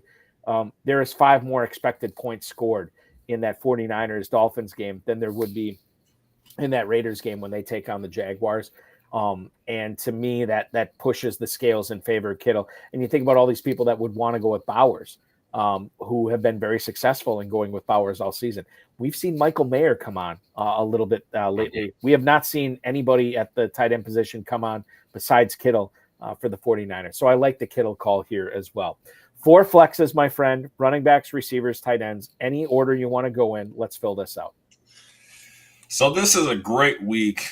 In case you haven't looked at any rankings or whatever, this is a great week to load up on high-end running backs. And so my first 3 picks here are going to be the 3 guys that basically I ignored with the first 2 slots. Mm-hmm. And I'll give them 1, 2, 3 right now. Bijan Robinson, Saquon Barkley, Josh Jacobs. One of the things I like about the FFPC Weekly Challenge is it flies in the face of how we draft season-long teams. When you're looking at, let's go with the anti-fragile sentiment. Let's load up on these backup running backs and draft high-end receivers. You don't have to do that because this is a 1-week thing. So to load up on these high-volume running backs is fine when you only have to count on them for 1 week. Bijan Robinson could be the focal point of that offense with Michael Penix taking over at quarterback in a very soft matchup. Defensively speaking, this could be a massive Bijan Robinson game. We have breaking news in the Thursday night game. Before we get to it, I want to ask you again. Bijan Robinson, Saquon Barkley, and who is the other one we're talking about here? Your guy, Josh Jacobs. Josh Jacobs, who is a fantastic play this week against the New Orleans Saints. He could be a guy getting 20, 25 touches. He has had a pair of 3 touchdown games. This could be another one this week as well. I like Josh Jacobs this week for the Packers, and we're looking at Saquon Barkley, who missed some time in the game last week with injury, but I don't anticipate that being an issue this week, and I don't think Saquon Barkley does either. 45.5, the Eagles are a 3.5-point favorite. Gimme Barkley this week. Makes perfect sense. So our first 3 flexes will be Robinson, it will be Barkley, and it will be Jacobs. Who is our final flex going to be? So the reason I pause at 3 is because this one I think is probably less chalky. And I had a tie between 2 receivers here. And I'm just going to tell you, I'm going to roll with Jackson Smith and Jigba. Ooh, spicy. I love it. And why is that? They're playing the Vikings, correct? Yes. I don't think the Vikings can defend the slot to save their lives, and they're also the most. They've given up the most points to receivers this season. So I'm still not. I don't think Stephon. It's just Stephon Gilmore. I know he's not in the slot anyway, but I think Gilmore is still questionable as whether he's playing or not. Right, and he did not play this past week. Yes. So, I mean, what reason I mentioned that is because now we're allocating resources that would maybe we would have somebody in the slot regularly. Now they're probably on the outs, that kind of thing. So I think we're looking at a number 4 corner trying to guard somebody who is getting 10 target. I know he's topped. He's had at least 10 catches in 3 games this year, including last week. And I know he didn't do much, but a quarter of that game, at least a quarter of that game was with Geno Smith out. So he has had, Doug, so far this season, 5 games of double-digit targets. And in fact, he's doing a lot with those targets. 12 targets, 83 yards this past week. And you say, oh, bulky, it's 10 catches, 83 yards. Who cares? Well, 83 yards in week 15. The week before that, 82. The week before that, 74. The week before that, 77. The week before that, 110. The week before that, 180. The week before that, 69. This is a massive, massive high floor guy with the high ceiling, as he has gotten into the end zone 5 times already this year. He gets the Vikings this week in a game that it should be a positive game script for him. It looks like Geno Smith is going to play. A lot of people will take, the A.J. Browns of the world, the C.D. Lambs of the world, Justin Jefferson, Mike Evans, Nico Collins. We are rolling with Jackson Smith and Jigba. Feel free to dupe this lineup because it could be a big one as you play in the FFPC Weekly Challenge. Once again, Doug Orth, FFPC Weekly Challenge, Week 16 lineup. Josh Allen at quarterback. The running backs will be Jahmyr Gibbs, James Conner, Bijan Robinson, Saquon Barkley, and Josh Jacobs. Receivers, Jamar Chase, Puka Nacua, Jackson Smith and Jigba, George Kittle at tight end. Enter now at myffpc.com. That's myffpc.com. Enter for as little as $35. Win up to $2,500. No drafts, no salary caps. Just formulate your lineups right now and enter the FFPC Weekly Challenge for Week 16. Let's do a quick break. When we come back, we have questions from Ari Rosenberg on YouTube. We'll get into Collins Productions question on YouTube and plenty more starts or sits. Picking the brain of one Doug Orth from FF Today and Fantasy Points. I'm Eric Balkman. You're watching the High Stakes Fantasy Football Show on the Better Sports Network. Don't go anywhere. We got much more coming up right after this. The Bears have to be one of the most inept franchises of any sport I've ever seen in my entire life. And they share the city with the White Sox, who are also inept. Like, that is how bad the Bears are. I just don't understand how you can go your entire existence and the quarterback that wins you a Super Bowl is Jim McMahon. You couldn't find anybody else. They don't have a good history with quarterbacks, but they let him be the quarterback for a long time, too. Deshaun Watson and Patrick Mahomes right there. Mm-hmm.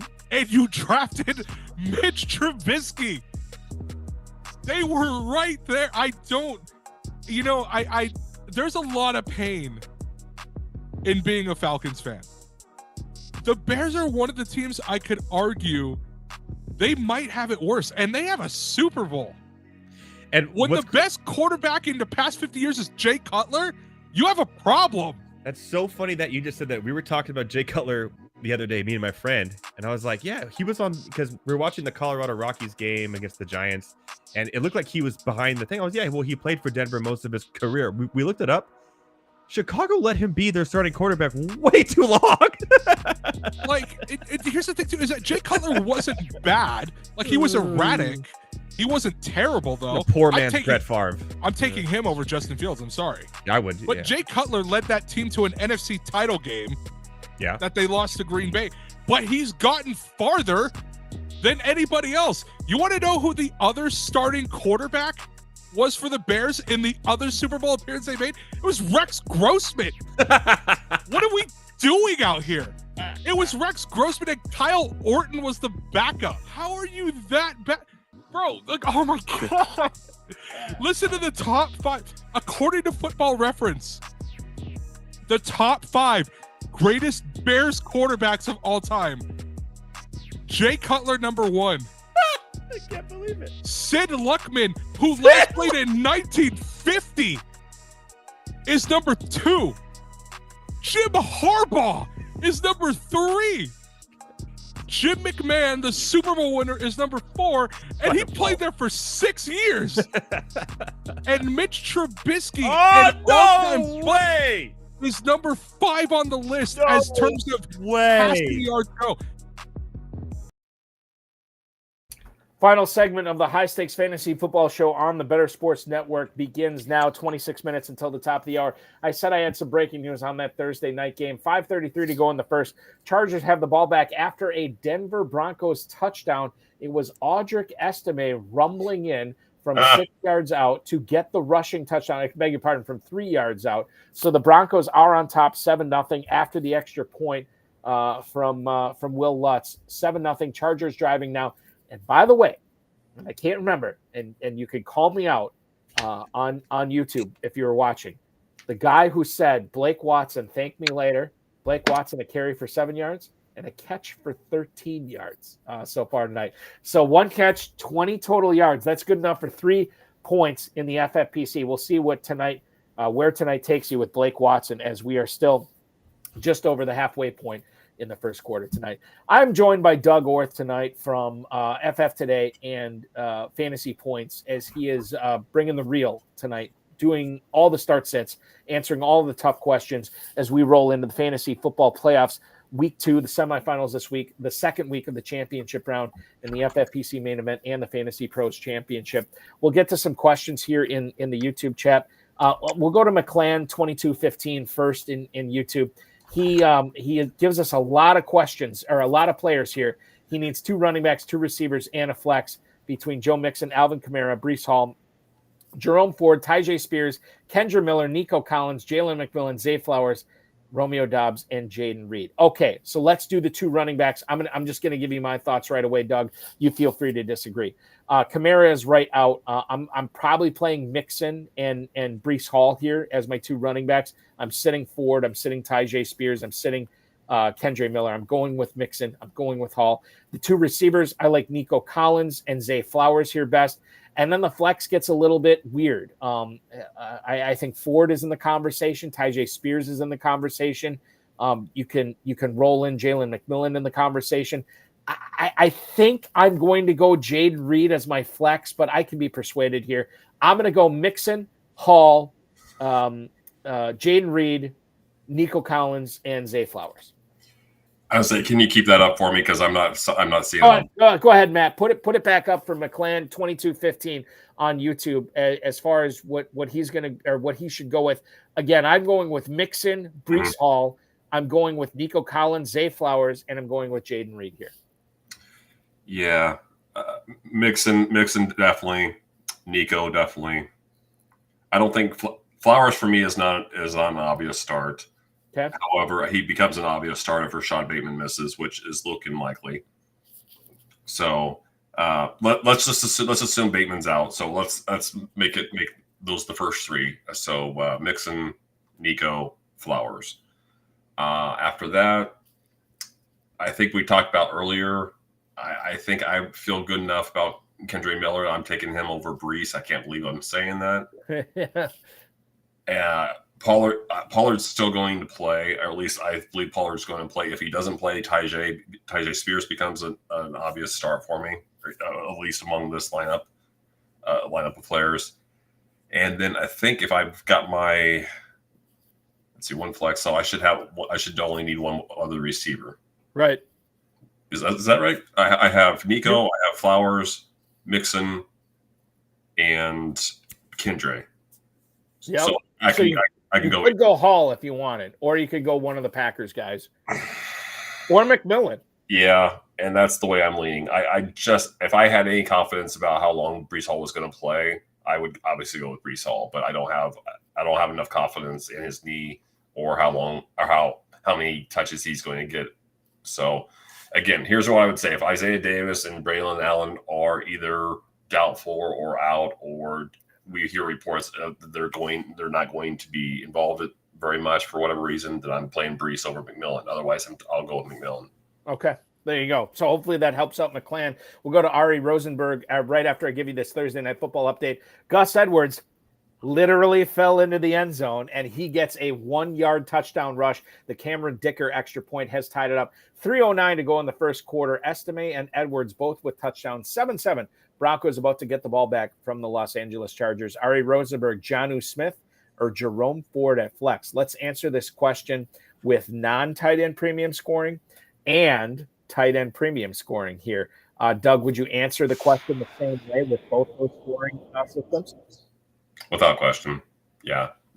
And who are you going with here? Yeah, this is Jonnu. This is Jonnu Smith without much hesitation. No hesitation. Well, little hesitation here with Smith. I think it's so fascinating that a guy who had a 0 going into overtime of the Jets-Dolphins game still came up with double-digit fantasy points in the FFPC. in my Thursday afternoon show I do on my local radio program up here. He was my stud of the week. I'm rolling with Jonnu Smith here as well for Ari Rosenberg. Collins Productions. Would you roll with Jaden Daniels at home against the Philadelphia Eagles, or would you play Baker Mayfield? Baker Mayfield this week going down to Big D to take on the Cowboys. This is razor close. I am of the opinion that you cannot run on the Eagles and that the Commanders are going to be losing this game. It's a positive game script for Daniels, and I know what he can do with his legs. I give the slight edge to Jaden Daniels over Baker Mayfield here. Doug, how do you see this? I see it the other way. We're talking about Bucks going against the Cowboys, right? And I think I'm doing this from memory here, but I believe the Cowboys are at least top 5, if not one of the most favorable matchups for quarterbacks this year. I know they've been playing slightly better lately, but man, I can't believe I'm saying this, because one of the reasons I faded some Bucks players this year was because I didn't think Liam Cohen was going to be in the same class as Dave Canales. You weren't alone. You were not alone, my friend. I was right there with you. So now the Chargers, I don't want to, I don't think I fall victim to recency bias or anything like that, but I know the Chargers matchup last week isn't what it used to be, even a couple months ago, but 4 touchdowns against the Chargers is impressive regardless. And like you said, you don't run on the Eagles. You don't really pass very well against the Eagles either. It's just a good defense. Does Daniels' rushing floor gives me a little bit of pause, but Mayfield's playing too well in my estimation. I don't think the Cowboys have enough to make me think that Mayfield's going to go for anything less than 260-2, and I think that's probably the floor. I will ask you this from Brandon Gregory on YouTube. He needs one of these guys, Jerry Jeudy, Devonta Smith, or Khalil Shakir. Again, this is full PPR that we're talking here when it comes down to these guys. So Khalil Shakir at home against the New England Patriots, Devonta Smith at our nation's capital taking on the Commanders, and then Jerry Jeudy, who is at Cincinnati, but he's got DTR, Dorian Thompson-Robinson, throwing to him this week. I don't have a good handle on this. I think Smith is the best talent. I've soured on Jeudy. Smith probably has the biggest upside here as well, so I roll with Smith. This one, it would be a floor versus ceiling question for me. If in my lineup, if I need the floor, I'm going Shakir. If I need the ceiling, I'm going with Smith. Okay, there you go. So Brandon, look at your matchup this week and know what you need to deal with there for sure. Stephen Pereira on YouTube, Malik Neighbors, Devontae Adams, Jonathan Taylor. This is half PPR. He's got to bench one of those guys.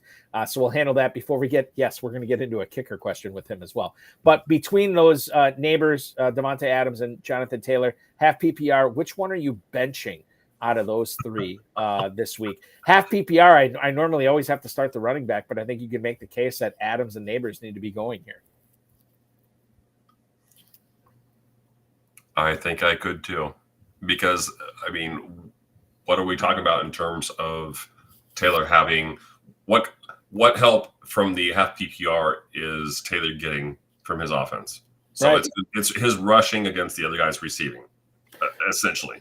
Consider the matchup too. I mean, the Titans for most of the season, they've been kind of a brick wall, but you can throw on them, and that bodes well for Richardson, Pittman, Josh Downs, and the like. And it makes sense. You got big boy, 360-pound DeFondre Sweat in there, and you got Jeffrey Simmons. It's not a surprise why Tennessee's tough to run on. Right. Yeah, I'm not crazy about Neighbors' upside, just given the quarterback situation. But yeah, I agree with you. Neighbors and Devontae. Yeah, Neighbors and Devontae for me here as well from Stephen Pereira. Let's go to some other running backs here, and we can fly. I don't want to say we can fly through these, but some of these are going to answer themselves fairly quickly given how much we talked about them tonight. However, this first one gives me a little bit of pause. Jerome Ford or Breece Hall. 2 guys I think we've spent the better part of 2 hours on, Doug, for lack of a better a word, crapping on, that we don't necessarily like either one of these guys. But if you had to pick one of them in Week 16, who would you go with? Would it be the aforementioned Breece Hall or would it be Jerome Ford this week? This is a tough one for me. I can't speak to how bad I think the Cleveland offense is now. So to me, it's Breece Hall. And you wanted to run through these fairly quickly. I'm going Breece Hall. The thing is too, when you consider DTR at the quarterback position, that can provide the brick wall for fantasy goodness that the Bengals defense never could. And when you think about how I don't want to say on fire, but when you let's say dialed in, how dialed in the Jets offense has been these past couple weeks, and you can get the number one running back on that team in the lineup over Ford. Yeah, I think it's Breece Hall here.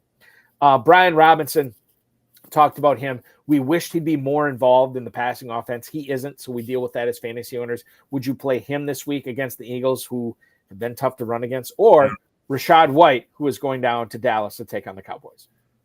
I fear for my safety because I don't want to be known as a Rachaad White apologist, because that's not what I am. But just like you said, you don't run on the Eagles. I know Robinson has one of the, I believe it's 5 touchdowns the Eagles have allowed to running backs this year, rushing touchdowns they've allowed to running backs this year. But I'm not counting on that to happen again. I've seen the Eagles defense play enough this year. That's just especially since in the second half of the year, has just been a rock solid unit, which you expect from a Vic Fangio defense. So, right. Yeah, give me Rachaad White. You give me the upside that comes with his contributions in the passing game.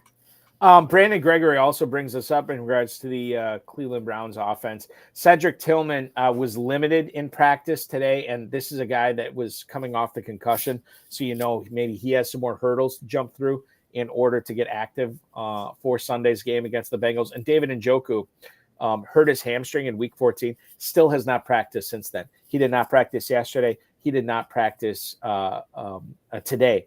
Does that make you warm up to Jerry Jeudy at all, knowing that Dorian Thompson-Robinson has to throw to somebody, and you would think it'd probably be Jerry Jeudy, or are you still just all out on this offense? I think I was looking some up last night with him, seeing just what I could expect from a ceiling from DTR, and I think I want to say he's had 3 career starts, and his high water mark in passing yardage is 162, something like that.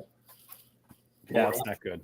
So, and again, this is somebody that I liked as a developmental guy coming out of UCLA. This is somebody I thought would be like a low-end starter in the NFL in year 3, year 4. And it may not, Cleveland just may not be a spot, but he's not. I'll put it this way: if you get a ceiling game from him and then a ceiling game from Jerry Jeudy, congratulations, because it wasn't in the card. It didn't look like it was in the cards. What about and we haven't talked about this guy a whole lot, and maybe deservedly so, Travis Etienne, who has really fallen off the cliff here the second half of the season. Would you play Travis Etienne against the Raiders this week, or would you lean towards Najee Harris on Saturday in Baltimore against the Ravens? Not the greatest matchup, but maybe not the worst matchup either for Harris. Yeah. 2 weeks ago, we were talking about how Tank Bigsby took over the backfield last week. Now it's Travis Etienne's backfield again. If you have a spy inside of the Jaguars front office and/or coaching meetings, go ahead, roll with Etienne. Otherwise, I'll take the upside of Najee Harris. Even with Jaylen Warren here too, I'm with you. Like, unless Travis Etienne is catching passes, where is the upside there? Where is the way that he wins? Where is the way that he leads you into a fantasy championship game? I don't necessarily see it. This is a guy that has not topped 70 rushing yards all season, has not hit 70 rushing yards. If you look at his catches, they've been fine, but he has not gotten more than 4 catches since week 5. When he got 6, and that was his high watermark. And that should be his wheelhouse. And it's not. 4 for 20, 4 for 50, 3 for 12, 3 for 6, 1 for -1, 2 for 6, 0 for 0. I mean, it's been bad for ETN. Keep him on your bench until further notice. It's depressing for me owning him in a couple of dynasty leagues. Yeah. Can't get anything for him right now, which should have sold high on him. Live and learn. At least we lived, to quote Jerry Seinfeld. To the receivers we go, Zay Flowers or Devonta Smith. Did we not have this exact question from a viewer before? Flowers or Devonta Smith this week. Is this your ceiling floor play here? Not so much. Flowers against the Steelers, Devonta Smith against the Commanders for the viewers. Yeah, here again. I mean, I'll be a little higher on Flowers if Bateman doesn't go for sure, but we don't know that yet, or at least I don't know that yet. I'll put it that way. Yeah. But no, I liked what I saw last week. I saw enough with the passing game, shall we say, development or improvement in Philadelphia. I think the Eagles know what they have to be. And it's not that they weren't that before, but the efficiency and the proficiency wasn't there in their passing game. We saw it last week, and they knew they had to rely on it, especially for that second quarter stretch where they didn't have Barkley. So the offense needs to be highly centralized on those three guys. And then if you want to push Hurts, that's fine too. But the offense needs to be Smith, Brown, and Barkley. Right. And they may need it. Maybe I'm overestimating their defense a little bit. Maybe that game shoots out a little bit. But either way, yeah, it's Smith for me. It's Smith Murray as well. I'm just seeing more of an upside with Smith this week, and I don't know if Zay Flowers is going to help you win leagues this week with 10, 12 points or whatever it is. Let's talk about Keenan Allen or Marvin Harrison here. Keenan Allen, a guy that has come on, to his credit, with the Bears over the last month or so. Marvin Harrison has kind of dropped off, and I don't know if you have concerns about his dynasty value, or maybe now's the time to trade for him if you still have dynasty trade deadline open in your league. But when you talk about which one are you playing this week between Keenan Allen, who, granted, is going up against the Lions, and it should be a lot of passing for him at home at Soldier Field from Caleb Williams, or we can consider Marvin Harrison, who, yeah, he's on the road, but it's the Panthers. And how much throwing is Kyler Murray going to have to do? Maybe a lot, maybe not a lot. I don't know. And that's why I'm asking you, if you had to pick one of these guys, who would it be, Allen or Harrison? Well, let me touch on the first thing that you said first. Okay, so Harrison doesn't have a talent problem. Harrison has a Drew Petzing problem. And that's not. I don't want to jump on him and say I don't get on this horse and say that coaches need to be fired or whatever. They need to be featuring Connor. I don't have a problem with them giving you a heavy dose of the running game, but I don't think that the talent disparity between Trey McBride and Marvin Harrison is such that we need to be making sure that McBride has 12 targets and Harrison gets his occasional deep ball. That's a bad use. That wasn't Harrison's forte back in college. I mean, he can get deep, but that's not his game. And it seems like in my eyes that he gets used too much as a deep ball guy. Anyway, this one isn't close in my mind. I don't like that Keenan Allen always gets his targets and his fantasy production in the second half of games, because Chicago gets shut out 53-0 over the last 4 games in the first half, apparently. Right. But yeah, I'll take my fantasy production late as opposed to not at all. So Keenan Allen. And there you go. Keenan Allen is my pick as well over Marvin Harrison this week. Update from the game. I think that last week was so compelling, where we saw like nothing going on offensively speaking from the Niners and Rams in a game we thought we were going to see a lot of scoring, especially with the Rams coming off that huge Bills game. It has been the opposite this week of what we expected. We expected a low-scoring game, and lo and behold, 12-17 to go in the second quarter, the Broncos have scored again. They lead 14-7 after a 1-yard touchdown pass from Bo Nix to Michael Burton. Oh, yeah, everybody started him this week. The Broncos are now up 14-7. Part of the reason they got down there that far was a pair of catches from Cortland Sutton. He is now up to two catches for 22 yards. Audric Estime up to 30 yards rushing, again, with that touchdown. Chargers about to get the ball back. Justin Herbert 4 for 4, 43 yards so far. We'll see what the Chargers can do when they return here in just a couple of minutes, as Amazon Prime has gone to commercial. One last wide receiver starter sit, Josh Downs or Jaden Reed. Josh Downs this week, you can't run against the Titans, at least for the most part of the season, you haven't been able to. But he gets Anthony Richardson throwing to him this week. Michael Pittman fully healthy. Take that into mind as well. And then Jaden Reed, the receiving depth is fairly deep almost an oceanic depth with the Packers right now with Christian Watson, Dontavian Wicks, Jaden Reed, Romeo Dobbs. Would you still play Reed over Downs, or are you going to go vice versa here? My pick's going to be Downs, and I don't say that with much confidence, having been somebody that has Downs in as many leagues as any. He's easily one of my most heavily owned guys. I think the case can be made here. There's 2 legitimate targets for the Colts, and there's 6 or 7 with the Packers. Mm-hmm. And you can say, okay, well, Richardson doesn't complete any passes. Well, right now, Jordan Love isn't throwing many passes. So if you have a great feeling about Jaden Reed getting in the end zone, play him. Otherwise, I think that the potential volume is there for Josh Downs. So Josh Downs would be a pick. Yeah, it's Downs for me. I can't. I do 3 shows a week, and I feel like I say it on every single show. I never know what to think with the Packers receivers. Throw Tucker Kraft in there, throw Josh Jacobs into there. That's a few more peppers into the gumbo. And now you have Luke Musgrave potentially coming back this week to gum things up even more. So yeah, I'm staying away from Reed. Josh Downs is the guy in Indy. Give me him. Let's go to tight ends. Doug Orth in the Battle of Daltons this week. Which one would you start? Would you play Dalton Kincaid from the Bills going up against the Patriots? Or is the smarter play Dalton Schultz for the Texans, who is taking on the Chiefs on Saturday at Arrowhead? I'd love to give you some kind of detailed breakdown. I know we're running reasonably low on time. Yeah, we are. But look, Schultz. Last I knew, Schultz had 1 double-digit PPR game all year, and I don't know what I think about that. I know why the question has to be asked, because it's the Chiefs, and the Chiefs give up production. But no thanks. I'll go with Kincaid. Kincaid is my pick as well. Pat Freiermuth or Tucker Kraft. Again, we go into the Packers' decision. Is this going to be a Tucker Kraft week? Is it not? Is it even going to be a high-volume Jordan Love week? I don't know.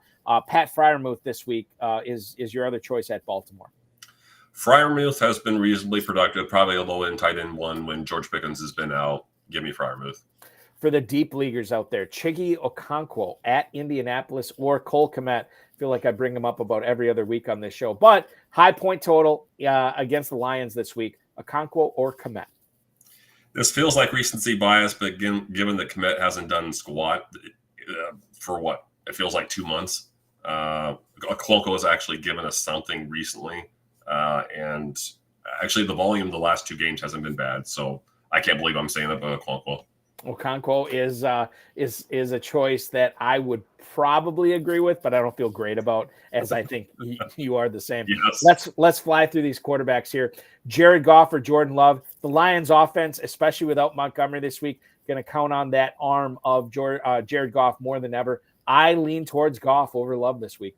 Same, mostly because that defense, the Detroit defense, has been wiped out by injuries. So I think it's going to be shootout games for the most part the rest of the season. I'm looking back on our YouTube comments, and I'm just maybe I missed this. Maybe it was a different show. I thought we had a Tua Tagovailoa question on here. Maybe we didn't, but I'll bring this up right now. Anthony Richardson or Tua Tagovailoa this week. Who are you starting? Well, I know I'm going against Tua in a league, so I am going to naturally lean toward Richardson. There you go. No. Tua's the choice I would make here. Yeah, Tagovailoa has better weapons at his disposal, and that game could be a potential shootout. We'll see what happens. Even without Waddle potentially. Exactly. Yes. Yeah. With Jonnu Smith, man, it's all you need for Tagovailoa. Right. And then the last one I'll get to here: Matthew Stafford or Caleb Williams. If you're looking at one of these guys, maybe this is more of a super flex question than anything else. Hopefully you're not starting either one of these guys in a start one quarterback league. Stafford goes to Jet Life Stadium to take on the fighting Aaron Rodgers. And then you have Caleb Williams at home against the Lions. As I mentioned here a few minutes ago, I believe that the Bears have been outscored. I think I heard this right, 53-0 in the first half. That sounds right. Yeah. It sounds wrong, but I think it's right. So if you want to bet and I don't have a reason to believe that's going to change, even though Detroit is so banged up on defense. So I'd rather have 2 halves of Stafford than 1 half of Caleb Williams. So I wish I could give you something more compelling than that, but that's the the Chicago offense has been so unprepared in the first half of games recently that, yeah. So head coaching change has not made a difference. Offensive coordinator change has not made a difference. And yet we have Stafford with Kupp at his disposal, Nakua at his disposal. And, oh, by the way, Kyron Williams has that running game on point. Yeah, give me Stafford over Caleb Williams this week as well. Doug, we will continue to follow you on the X at Doug Orth, on Facebook at Orth Doug. And, of course, checking out all your work at fantasypoints.com. We will continue to read everything you have to write over at FF Today. Of course, the All Out Blitz podcast that you're doing, you can find that on Spotify, Apple Podcasts, anywhere you get podcasts. It is you and Jordan Wenner, I believe. JJ Wenner, excuse me. That is bringing you that podcast. A lot of stuff going on for you. Thank you so much for hanging out with me tonight. Is there any other things that we can promote and tell all the viewers where they can learn more about Doug Orth and his fantasy football goodness? Thank you. Pretty much hit on everything. We'll keep on working on projects, and I know I'll do some draft profiles in the spring, but that's a couple months away. That's a couple months away. As a dynasty guy, I can't wait, man. I can't wait for this upcoming running back class, but it's going to be fun. It's going to be very fun. I can't wait for it. And we will be reading everything that you have to say about that class. Listen, man, enjoy the rest of the game tonight. Good luck the rest of the way. Congrats on another high-stakes winning fantasy season. We will be looking forward to talking with you during Pros vs. Joes next year, and maybe even sooner than that. Doug Orth, thank you so much, my friend. I hope so. Invite me back anytime. I appreciate it. Thank you so much. You're the man. Thank you. That is Doug Orth from Fantasy Points and FF Today. Follow him on the X at Doug Orth. I want to thank him and our producer, Matt Deutsch. We will be back at 7 o'clock next Thursday with Rotoballers Ryan Goodman. Play the FFPC Weekly Challenge and the FFPC Playoff Challenge over at myffpc.com. Myffpc.com. That is where to go. I'll let you enjoy the rest of the game tonight. It is a 14-10 game as Cameron Dicker just hit a 37-yard field goal. We'll let you get back to it. Thanks so much for watching tonight. We'll be back next week. For Matt Deutsch and Doug Orth, I'm Eric Balkman. This has been the FFPC High Stakes Fantasy Football Show on the Better Sports Network.